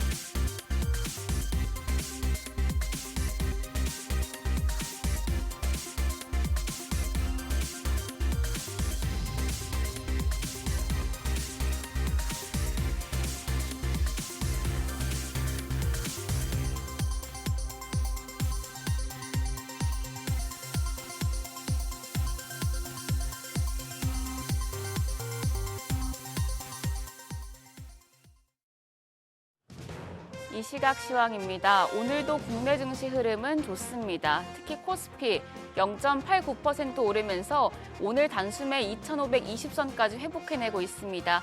2,519선 가리키고 있고요. 코스닥도 0.23% 상승하면서 719선에서 움직이고 있습니다. 수급 상황 보겠습니다. 유가증권 시장 매매 동향입니다. 오늘은 외국인과 기관, 메이저 수급지체 모두 매수 우위를 기록하고 있습니다. 외국인이 867억 원 순매수하고 있고 기관 역시도 156억 원 매수 우위 기록 중입니다. 오늘은 개인만 홀로 1,023억 원 팔자세 보여주고 있습니다. 코스닥 시장입니다. 코스닥 시장에서는 외국인만 팔고 개인과 기관이 사고 있습니다. 외국인이 751억 원 매도 우위 보여주는 가운데 개인은 653억 원 순매수, 기관 역시도 107억 원 매수 우위 보여주고 있습니다. 등락률 상하이 업종입니다. 오늘 가정용 기기와 용품, 카드, 은행 업종 강합니다. 반면 건강관리 업체와 서비스 쪽, 가구와 포장재 업종은 하락하고 있는 것으로 집계되고 있습니다. 오늘 양자암호 관련주가 반등합니다. 양자암호 섹터, 젠슨항 엔비디아 CEO와 마크 저커버그 메타 CEO가 양자 컴퓨터의 회의적인 입장을 내놓으면서 급락했었는데요. 간밤 뉴욕 증시에서 관련주들이 반등하자 우리 시장 관련주 역시 상승세 보여주고 있습니다. 양자암호 관련주 내에서는 CQ센이 16.3% 급등하고 있고 코이버도 15.17% 올라갑니다. 현재 거래가 6,680원으로 집계되고 있습니다. 한국첨단소재도 18% 급등세, 그밖에 ICTK가 6.59% 상승하면서 현재 거래가 8,890원으로 집계됩니다. 아이인플러스 역시도 11.19% 상승하고 있습니다. 시스템 반도체 관련주도 상승합니다. 반도체 업종 전반적으로 오르고 있는데 간밤 뉴욕 증시에서 필라델피아 반도체 지수가 좋았던 데 따른 것으로 풀이되고 있습니다. 관련해서는 이미지스가 22.3% 급등 중이고 칩셋미디어가 20% 급등하고 있습니다. 그밖에 IA가 9.4%, 하나마이크론이 6.1%, 넥스트칩이 3.58% 상승하고 있습니다. 은행주도 좋은데요. 오늘 신한지주가 3%대, JB금융지주도 3%대 올라갑니다. 그밖에 BNK와 KB금융, 하나금융지주도 모두 오름세 보여주고 있습니다. 지금까지 시장 상황 전해드렸습니다. 오늘 일본 증시는 니케이 지수가 38,766선으로 0.86% 상승하면서 출발합니다. 간밤 뉴욕 증시가 예상치를 밑돈 PPI에도 혼조세로 마감했는데요. 그러나 니케이 지수는 이를 긍정적으로 해석한 모습입니다. 상승 흐름 보이고 있죠. 토픽스도 2,705선으로 0.86% 올랐고 달러엔 환율은 158엔대로 오늘 문을 열었습니다. 그럼 지난 한 주간 일합개미의 거래 내역 살펴보시죠. 먼저 5위는 도요타입니다. 도요타가 만든 미래도시 우분시티가 베일을 벗었습니다. 우분시티는 모든 것이 AI로 연결된 사회인데요. 이곳에선 로봇이 빨래를 개어주고 반려로봇과 산책하며 또 자율주행이 일상이 됩니다. 또 도요타는 로켓 스타트업에 70억 엔을 투자하면서 로켓 연구에도 나서는데요. 그러나 본업인 자동차 외의 것에 너무 많이 신경을 쓴 탓일까요? 중국 전기차 업체인 비아디가 일본 내 전기차 판매에서 도요타를 처음으로 제쳤습니다. 일본 전기차 판매 자체가 줄기도 했지만 가격 경쟁력에서 밀렸기 때문인데요. 이에 일학개미도 매도 우위 보였습니다. 4위는 도쿄 일렉트론입니다. CES 2025가 개막하면서 기술주들이 강세를 보였었죠. 도쿄 일렉트론도 11% 넘게 오르며 좋은 흐름을 보여줬는데요.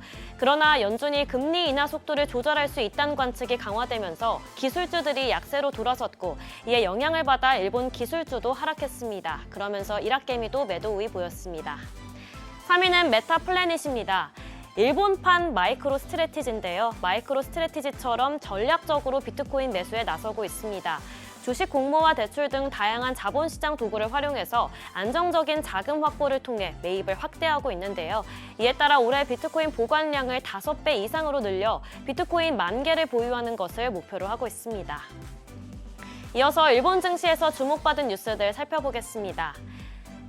먼저 일본 반도체 기업 라피더스가 미국 반도체 기업인 브로드컴에 오는 6월까지 최첨단 2나노 반도체 시제품을 공급합니다. 라피더스는 2027년부터 양산 공장을 가동한다는 목표를 세웠는데 세계 5위 반도체 기업인 브로드컴과 손을 잡으면서 안정적인 공장 가동을 위한 고객사 확보에 시동을 걸었습니다. 브로드컴은 라피더스의 반도체 성능을 확인한 후 데이터 센터용 반도체 등의 생산도 위탁할 계획인데요.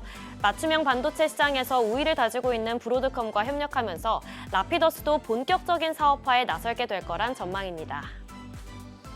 다음으로 도요타가 일본 내 전기차 판매에서 중국 전기차 업체 비아디에 추월당했습니다. 이는 사상 처음인데요. 일본 내 전기차 판매 자체가 줄기도 했습니다. 지난해 일본 전기차 판매는 전년 대비 33% 줄면서 4년 만에 감소세로 돌아섰는데요. 특히 도요타는 전년 대비 30% 감소한 2,038대를 판매하며 부진한 모습 보였습니다. 반면 비아디는 지난해 출시한 실과 돌핀 등이 가격 경쟁력을 바탕으로 우위를 다져나갔는데요. 올해 말까지 일본 내 판매점을 100곳 이상으로 늘리겠다는 목표도 보였습니다. 마지막으로 TSMC의 구마모토 공장 건설 이후 일본의 규슈 지역이 새로운 반도체 생산 거점으로 떠오르고 있습니다. 대만 반도체 업체들이 잇따라 공장 설립에 나섰는데요. 또한 엔화 약세도 여기에 힘을 보탰습니다.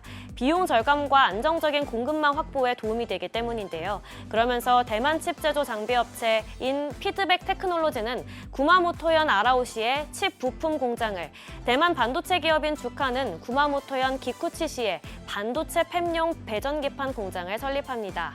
이처럼 글로벌 투자가 이어지면서 규슈 지역이 일본 반도체 산업 부흥의 중심지 역할을 할 것으로 기대되고 있습니다. 지금까지 일본 뉴스 전해드렸습니다.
최근에 약세를 이어던 뉴욕 증시 간밤에 3대 지수 혼조로 마감했습니다. 특히 금리 인하 기대감이 줄어들면서 기술주들 약세는 이어지고 있는 상황입니다. 네, 뉴욕 증시 상황과 함께 기술주들에 대해서 한번 짚어보겠습니다. 메리츠증권 황수욱 연구원 모셨습니다. 어서 오세요. 어서 오세요. 안녕하세요. 예. 자, 우리 지금 이른바 서학개미라고 우리가 부르는 미국 증시 투자하시는 분들 어지간하면 다 미국 기술주 쪽으로 쏠려 있지 않습니까? 네. 근데 지금 이게 작년 한 해 진짜 미국 증시를 견인해 왔고 기술주 한 7개, 8개가. 근데 지금 또 이렇게 현재는 또 제일 또 약한 쪽이 또 기술주예요. 그 배경이 뭐라고 보십니까? 그 부분에 대해서는 조금 저는 짚어볼 몇 가지 부분을 좀 네, 팩트를 네. 짚어볼 필요가 있다는 네. 생각, 그리고 그 원인에 대해서도 이어서 말씀드리겠지만 네. 먼저 말씀드리고 싶은 거는 저희가 이제 기술주 다들 이제 서학개미라고 하시는 분들이 네. 기술주들을 다 보고 계시고, 그래서 대표 기술주들은 뭐 소위 말하는 M7 거기에 더해서 이제 배트맨이라고 하는 브로드콤까지 해서 까지. 8종목을 또 많이 보고 계신데, 걔네들이 12월 이후에 고점 대비해서 한 10% 정도씩 많게는 이렇게 좀 10% 이상씩 빠지는 그런 종목들이 있어서 네. 기술주가 많이 좀 종목단에서 좀 빠지는 거 아니냐 이렇게 좀 보실 수도 있는데, S&P 500 지수 기준으로 전고점이었던 12월 초, 그리고 그때를 이제 대비했을 때 예. S&P 500의 1월 10일까지 수익률을 비교를 해보면 S&P 500이 마이너스 3.4%였고요. 예. 나스닥이 마이너스 0.4%였습니다. 기술주가 오히려 덜 빠졌다라는 그러네요. 거죠. 네. 그리고 러셀 2000이 오히려 이제 마이너스 10% 정도 됐었거든요. 지금의 이제 그 주가의 조정을 유발하는 요인들은 예. 결국에는 지난 10월 FMC부터 촉발된 어떤 금리 인하 기대 조정, 거기서 유발한 어떤 장기 금리의 상승이 지금의 주식시장의 이제 핵심 조정 요인으로 작용을 하고 있는데, 결국엔 이제 금리에 민감한 주식들을 중심으로 해서 주가가 조정될 수밖에 없고, 거기에 이제 민감한 애들은 어떤 이제 펀더멘털 측면에서 결국에 이자 비용이 누가 더 전체 이익에서 차지하는 비중, 이자 비용이 누가 크냐. 네. 빅테크들은 상대적으로 현금 여력이 있기 때문에 그래요. 이자 네. 비용에 대한 민감도가 크지 않고요. 반면에 이제 중소형주들이 펀더멘털 측면에서 이자 비용에 대한 부담이 좀 큰 편입니다. 따라서 이러한 주가 반응이 지금 나타나고 있다고 보시면 되고, 그래서 이제 어떤 이제 금리가 유발한 어떤 조정 국면에서 중소형주들이 많이 빠지고, 그 중에 이제 상대적으로 이제 S&P 500이라든가 그런 메인 지수에서 좀 많이 올랐던 주식들인 기술주들이 좀 조정이 많이 되는 것처럼 보인다. 이 정도로 지금 시장을 좀 볼 수 있을 것 같습니다. 들고 있기를 기술주를 중심으로 들고 있다 보니까 왜 이렇게 빠지나 싶었는데 막상 보면은 네. 금리에 민감한 중소형주가 더 오히려 대비 오히려 기술주는 차라리 상대적으로 선방했다. 이렇게도 볼 수 있다 이 말씀이네요. 예, 맞습니다. 네. 그 금리 말씀 주셨으니까 지금 10년물 미국 국채 수익률이 한 4.79까지 올라온 상황이란 말이죠. 그리고 연준 올해 금리 인하 횟수가 뭐 한 번 정도로 2번에서 1번으로 또 축소가 됐단 말이죠. 그 배경에 대해서 좀 짚어봐야 될 것 같아요. 그러니까 12월 FMC에서 그러니까 그 기대 조정의 출발은 12월 FMC였는데 12월 FMC에서 연준이 점도표로 올해 인하 그 기준을 한 2회 정도 이제 인하하겠다라고 맞아요. 제시를 예. 했던 바가 있어서 거기서부터 기대 조정이 시작을 했고, 네. 이제 금리라는 것이 그러니까 중앙은행 기준금리의 결정이라는 것이 미국은 듀얼 맨데이트라 그래서 완전 고용과 물가 안정인데, 네. 그러니까 물가가 결국엔 또 경기와 또 연결이 되어 있고, 지금 미국 경기가 좋은 상황에서 경기가 좋으니까 물가가 좋은 거다, 이런 식의 인식인 거거든요. 그 관련한 지표들을 확인을 했던 게 또 1월 초에 주요 경제 지표들이었고요. 1월 초에 이제 ISM 서비스업 지수라 그래서 그러니까 일반적으로 기존의 시장에서 관심을 많이 가졌었던 지표가 ISM 제조업 지수인데, 미국 경제 사실은 10% 정도가 이제 제조업이고 나머지 90% 정도가 비제조업 서비스업에 해당을 하는데, 거기에 그 90%에 해당하는 이제 미국 경제 동향을 말해준 ISM 서비스업 지수가 서프라이즈를 냈고, 그 세부 항목 중에서도 물가 지표가 크게 뛰었습니다. 그래서 이거 미국 경기가 너무 좋아서 물가가 오를 것 같다. 거기에 더해서 그 연준의 통화 정책 목표와 직결돼서 연결이 되는 이제 고용 지표까지도 서프라이즈를 내면서 그런 부분들이 지금 통화 정책에 대한 기대 조정을 유발하고 있고, 이게 주식시장에까지도 영향을 주고 있다라고 보시면 되겠습니다. 네. 어제 발표된 미국 12월 PPI 봐서는 그 지표만 봐서는 미국 증시가 조금 더 좋은 쪽으로 반응해도 될 만하다 싶었는데 뭐 생각보다는 약했고 네. 장중에 출렁거림도 있었고 이제 오늘 CPI까지도 보자 하는 분위기인데 오늘 CPI는 또 약간 PPI하고도 달라질 수도 있나요? 그 부분에 대해서는 전 예단할 수 없다라고 예단할 생각합니다. 수 없다. 왜냐하면 네. 그게 이제 PPI도 마찬가지고 CPI도 마찬가지고 시장이 반응하는 방정식은 그러니까 현재 형성되어 있는 컨센서스 대비 상회하냐 하회하냐인데 뭐 네. 0.1%포인트만 상하해도 시장이 또 민감하게 반응을 하다 보니까 이제 지금 오늘 밤 발표될 CPI 경우에는 헤드라인은 컨센이 2.9 정도로 형성이 되어 있고 그러니까 YY 기준으로 네. YY 기준으로 그리고 전월이 2.7입니다. 그러니까 헤드라인에 대해서는 어느 정도 전월보다는 높아질 것을 시장에서 이미 기대를 하고 있지만 코어 CPI 경우에는 지난달에도 전년 대비 3.3, 이번 달 컨센서스 3.3 정도로 형성이 되어 있는데 여기서 만약에 뭐 0.1%포인트라도 시장 기대를 상회하는 수준의 뭐 코어 CPI가 발표가 된다라고 하면 거기서 또 주식시장은 하방 압력을 받을 수밖에 없는 상황이다. 그러니까 자라보고 놀란 가슴, 소뚜껑 보고 또 놀란다. 뭐 이런 상황이 좀 연출될 수 있는 가능성도 충분히 열어두어야 된다고 생각합니다. 네. 이번에 CES 가장 화두가 됐던 포인트는 이제 엔비디아 젠슨왕 CEO 기조연설이 아니었나 싶은데 뭐 피지컬 AI 얘기까지 나오고 투자자 입장에서 어떤 부분을 좀 포인트로 가져가야 되는 거예요? 그러니까 이제 요 부분에 대해서는 네. 뭐 엔비디아라든가 그리고 기존의 미국 시장을 크게 이끌었었던 어떤 AI 인프라 산업과 좀 연결짓고 그 다음 산업까지도 또 연결짓는 그런 좀 종합적인 얘기였다고 저는 생각을 하는데 네.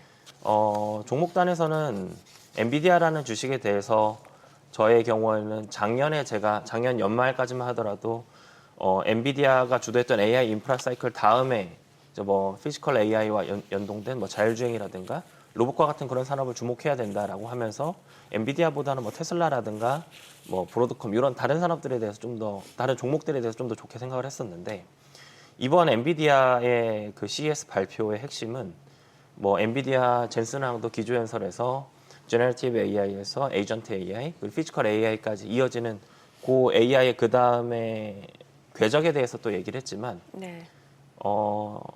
엔비디아는 그 다음 스텝에서도 자기들이 이미 우위를 점하고 있고 이미 잘 준비를 하고 있다라는 얘기를 이번 기조연설에서 좀 하고 싶었던 것 같습니다. 가장 충격적이었던 거는 코스모스라고 하는 파운데이션 모델인데 예.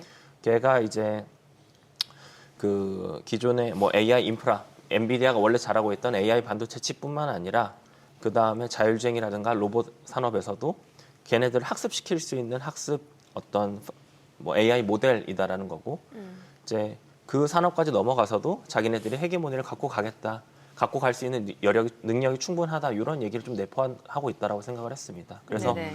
뭐 작년에 주가 반응만 보더라도 엔비디아의 주가가 작년에 170% 이상 올랐는데 상반기에 150%, 하반기에 한 9%밖에 못 올랐어요. 이게 상반기까지는 2023년부터 이어졌었던 AI 인프라와 관련된 뭐 AI 데이터 센터와 관련된 그러한 주가 모멘텀이 이어졌었더라고 하면 하반기부터는 그 다음 스텝에 대해서 시장을 좀 더 주목을 했고 오히려 테슬라 같은 주가가 작년 하반기에 100% 이상 오르면서 엔비디아보다 퍼포먼스가 좋았거든요. 네. 그래서 거기서 어떤 스텝의 이동에 그러니까 시장의 관심이 AI 인프라에서 그 다음 뭐 AI 사용과 관련한 본격적인 어떤 UCG와 관련한 그런 얘기들에 대해서 시장이 이제 주목을 하는 거 아니냐, 시장의 페이지도 넘어가는 거 아니냐 이런 생각을 했었는데 그런 과정에서도 엔비디아에 대한 관심을 늦추기는 좀 어려운 상황이 됐다 이렇게 해석을 했습니다. 저는 미국의 그 주요 대기업 기술주 기업들의 CEO 중에서 젠슨 황을 그동안 이렇게 평가하기를 야 주가 띄우는 데는 단연 이렇게 상품 개발 제품 개발 측면에서나 그리고 저 퍼포먼스 보세요, 쇼잉 보세요, 대단하잖아요. 저는 뭐 옛날에 그 스티브 잡스보다 낫다고 보는데 지금 이번에 CES 2025에서도 진짜 내놓을 수 있는 거는 다 내놓았는데 뭐라고 할까? 이제 시장이 감동을 안 받는다 할까? 이게 왜 더 못 가나 싶을 정도로. 네. 결국은 뭐 비쌌어라고 밖에는 안 보이는데 뭐 내놓은 거는 많잖아요. 네. 우리가 그냥 단순한 칩 제조 회사가 아니다 이제. 까지도 얘기를 했으면 여기서 한번 또 붕 한번 떠줘야 되는데 엔비디아가 못 간단 말이에요. 그 부분에 대한 제 생각은 그 엔비디아 기조연설 하고 나서 네.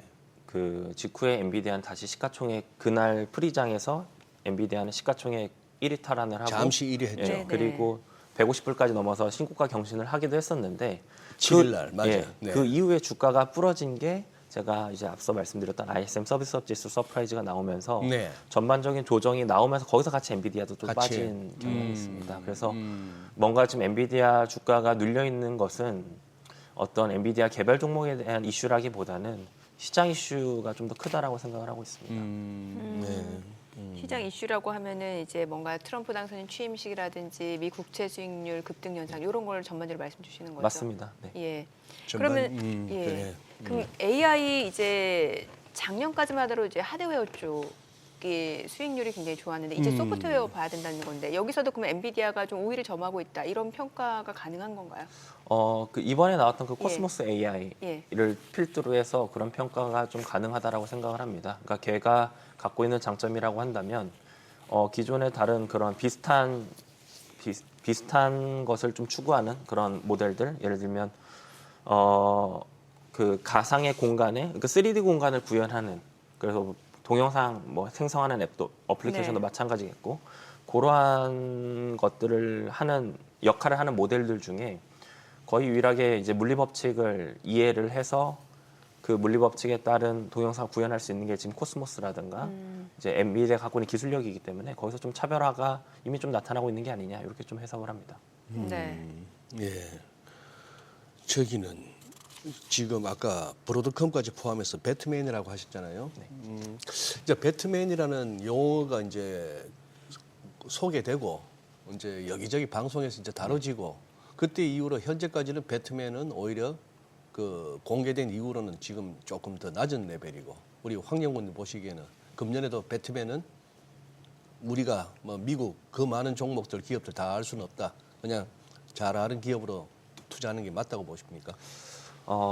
저도 이제 배트맨이라고 하는 이 미국의 대형 기술주를 중심으로 미국 시장을 계속 이제 봐야 된다라는 의견을 가지고 있는데, 네. 그렇게 보는 이유가 지금 결국에는 뭐 트럼프 당선에 따른 뭐 다른 이제 뭐 다른 섹터에 대한 기대감이라든가 네. 이런 부분들도 충분히 있지만 2017년을 돌이켜 봐도, 그때가 이제 트럼프 1기였는데 그때만 돌이켜 봐도 이 섹터별 수익률을 비교해 보면 IT 섹터가 가장 좋았고요. 뭐 다른 이제 트럼프가 그 당시에 드라이브를 걸었던 다른 산업들도 주가 수익률이 좀 괜찮긴 했지만 1등은 결국은 기술주였습니다.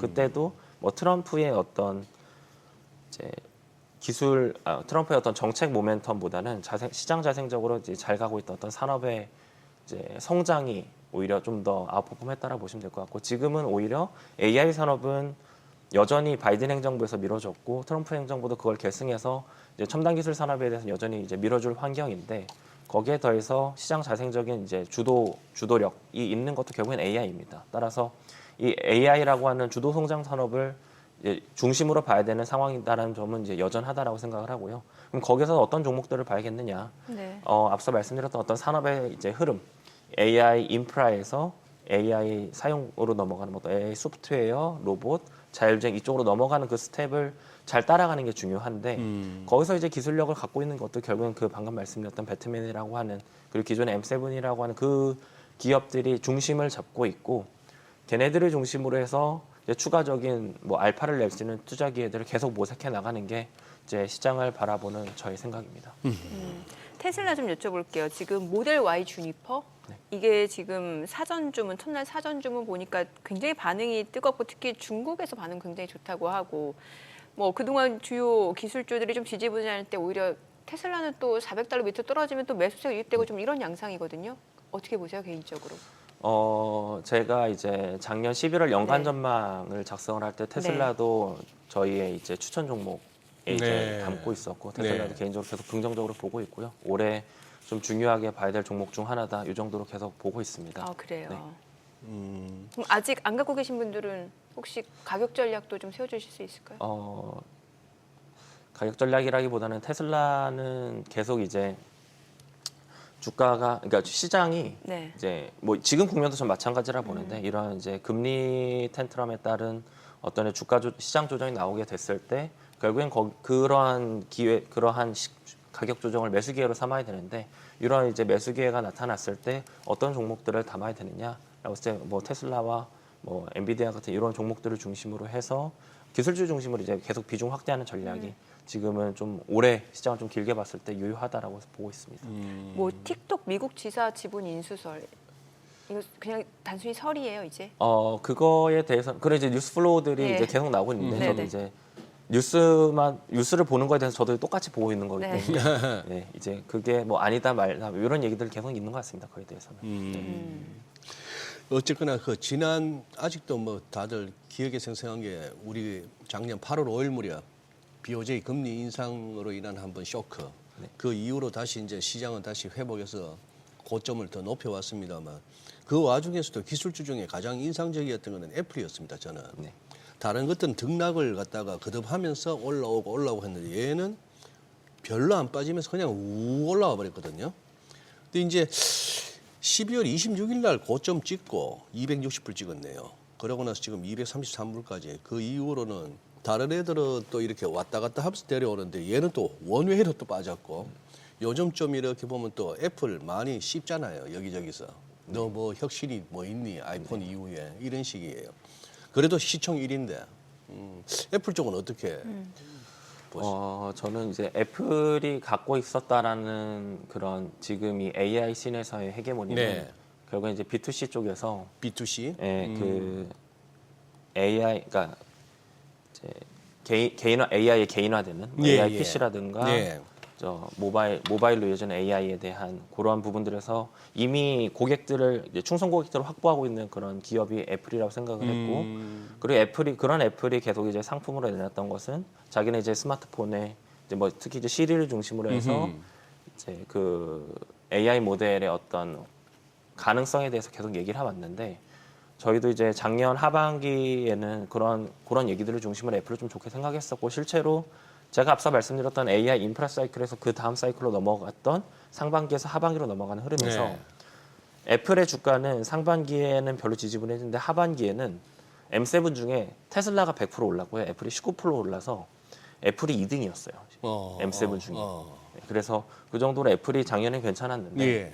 근데 지금 그 애플이 얘기를 계속 이제 언급을 했었던 혁신에 대한 증거들을 좀 보여주지 못하고 있어서 지금 좀 주가가 약간 좀 주춤해 있는 상황이 아닐까라고 좀 보고 있습니다. 그래서 거기에 대해서 애플이 뭐 이번 시즌의 실적 발표라든가 그다음 이제 주요 뭔가 이제 기술 행사를 통해서 자기네들의 기술에 대한 증명을 계속 해 나가는 것이 애플의 가격을 관찰하는 데에서 그리고 애플의 입장에서는 그런 부분들이 되게 숙제로 남아 있지 않나 이렇게 보고 있습니다.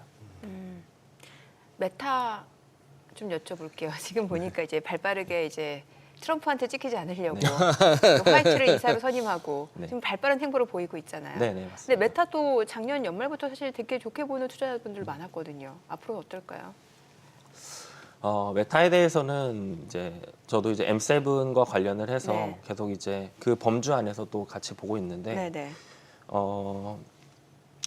그런 이제 정책적인 움직임에서 뭐 이제 그 주커버그가 뭐 트럼프한테 또 기부금을 냈다 이런 쪽으로 좀 발빠른 좀 대응을 또 한다라는 측면에서도 같이 좀 볼 수 있는 기업이라고는 생각을 합니다. 네. 그리고 이 AI 관련해서도 메타가 준비하고 있는 그런 모멘텀들이 있어서 저는 이제 M7 중에서는 사실은 제가 좀 좋게 보는 기업들은 뭐 테슬라랑 엔비디아를 가장 좀 좋게 보고 있고 그 다음 정도로 구글 메타를 좀 보고 있는데 그 정도 선상에서 좀 메타를 좀 바라보고 있습니다. 네. 슈퍼 마이크로 컴퓨터 같은 거 이런 거는 게임 끝났다고 봐야 됩니까 이거? 완전히 뭐 뚝 부러지고 나서 힘을 못 쓰네요. 작년에 이제 연간 수익률로 슈퍼마이크로 컴퓨팅이 S&P 500 종목 중에 이제 꼴찌이긴 했습니다. 근데 이제 그게 뭔가 이제 재무 이슈도 있었고 그런 이제 네. 저희가 그러니까 내부자가 아니면 알 수 없는 그런 이슈들이 좀 있는 그런 약간 작년 초반에 약간 민민의 성격으로 좀 주가가 올랐던 그런 경향도 같이 있어서 그런 종목들에 대해서는 조금 더 이제 이미 지금 시장의 성격 자체가 모멘텀 투자를 하는 게 좀 더 이제 우위라고 저는 생각을 해서 그런 종목들은 뭔가 이제 좀 더 확인을 하는 단계를 거쳐서 이제 좀 바라보는 게 중요하지 않나 생각을 하고 있습니다. 우리 저 좀 주식 좀 친다는 분들 다 저 양자 컴퓨터로 다 가셨던데. 지금 또 제일 핫하고. 맞습니다. 우리 황영권님 뷰가 궁금해요. 양자 컴퓨터에 대해서는 저도 이제 2022년부터 2023년까지 양자 컴퓨터 산업을 되게 좀 심도 있게 좀 공부를 해봤던 적이 있습니다. 아, 그래요? 네. 네. 그래서 그 당시에 그래서 뭐 양자 컴퓨터가 제가 양자 컴퓨터를 바라보는 큰 틀은 그 바이든 행정부도 그렇고 네. 트럼프 행정부도 그렇고 예. 그러니까 트럼프가 이제 처음에 중국 대리기를 했던 2018년부터 이제 기술 관련한 이니셔티브들을 많이 통과를 시켰고 그때 통과가 됐던 게 뭐 AI, 반도체, 예. 우주 이런 애들이었거든요. 그랬죠. 그리고 그거를 사실은 바이든이 계승을 해서 그 미국의 기술 산업들 지금 이제 주식시장에서 뭔가 사람들이 많이 사람들이 많이 관심을 갖고 있는 네네. 산업들은 다 그 범주 안에 있는 거거든요. 근데 그 안에 사실은 양자 컴퓨터도 포함이 되어 있었습니다. 있었어요, 이미? 예. 그때부터 미국은 국가 주도적으로 양자 컴퓨터 산업을 육성하고자 했고 이제 뭐 NSF라는 기관을 중심으로 해서 양자 컴퓨터 산업에서 또 이제 R&D 예산을 배분을 하고 이제 계속 이제 개발의 속도를 내려고 노력을 했었던 건데 저도 이제 그런 산업들의 결국에는 주식시장에서 바라보는 관점은 이 기업이 결국 돈을 벌 수 있느냐, 지금 당장 돈을 벌고 있느냐, 돈을 버는 속도가 얼마나 빠르게 빨라질 수 있느냐, 뭐 상용화가 될 수 있느냐 없느냐, 뭐 이런 부분들이 이제 사실은 주식시장 참여자 입장에서는 중요한데 네. 이제 양자 컴퓨터 산업은 결국에는 저는 큰 그림에서는 예. 네. 이런 뭐 AI나 반도체나 이런 산업들처럼 결국에는 이제 되는 산업 중에 하나가 충분히 될 수 있는 산업이 충분히 가능하다 이렇게 좀 보고는 있습니다. 그런데 그게 이제 가격적인 측면에서 뭐 작년 10월부터 해서 12월까지 좀 빠르게 올라간 부분이 있어서 그 부분에서 그 구간에서 지금이라도 양자 컴퓨터 따라갈까요라고 이제 물어봐주시는 고객들께는 잘 모르겠습니다. 이런 식으로 좀 말씀을 드리긴 했는데 그래서 어떤 그 산업이 가고 있는 타임라인 대비 가격이 반영하고 있는 이러한 부분들의 괴리가 있는지 없는지를 체크를 해야 되는 것 같고 지금 제가 그 당시에 스터디했을 때도 그러고 최근에 뭐 젠슨왕이라든가 주커버그가 양자 컴퓨터 산업에 대해서 뭐 논평한 부분도 있지만 한 2030년 정도가 양자 컴퓨터 산업에서 얘기를 하고 있는 어떤 그 산업의 어떤 본격적인 개화 시점 정도인 것 같아요. 근데 그게 이제 약간 평균적인 숫자인 것 같은데 뭐 어떤 과학자는 그보다 더 빨리 될 수 있다, 어떤 과학자는 그보다 더 늦게 된다 이런 얘기들이 나오고는 있기는 한데 어찌됐든 그게 이제 지금 당장 그 사람들이 기대하는 것보다는 좀 더 타임라인이 있다는 점을 좀 같이 고려를 해서 이제 주식시장 참여자들은 좀 그런 종목들에 접근을 하는 게 필요하지 않나 생각합니다. 혹시 양자 관련 국내에 관심 가질 만한 종목이 있습니까? 그 부분에 대해서는 제가 좀 저도 좀 봐야 될 것 같습니다. 봐야 될 것 같다. 네. 오늘 내용 잘 들었습니다. 그래요. 고맙습니다. 예, 감사합니다. 네, 오늘 확실히 코스피는 또 외국인 기관이 매수를 해주니까 좀 시장 상승 계속해서 이어지고 있는 상황인데 코스닥은 좀 상승폭이 많이 반납됐네요. 어제 우리 정민행 초반에 말씀하셨던 외국인 단타 치나요? 하셨던 그 의심이 상당히 가네요. 네, 그러게요. 죄다 단타쟁이들. 조금 외국인 포지션 조금 추이를 좀 지켜보셔야 될 것 같습니다. 네. 저희 방송 중에 전해드린 내용과 관련해서 모든 투자 판단의 책임은 투자자분들께 있다는 점 알려드립니다. 네, 세상의 모든 돈 되는 정보 재테크 노하우머니쇼 오늘은 여기서 인사드리겠습니다. 여러분의 모든 경제 SBS 비즈가 함께하겠습니다. 저희는 내일 오전 8시에 찾아뵙겠습니다. 고맙습니다.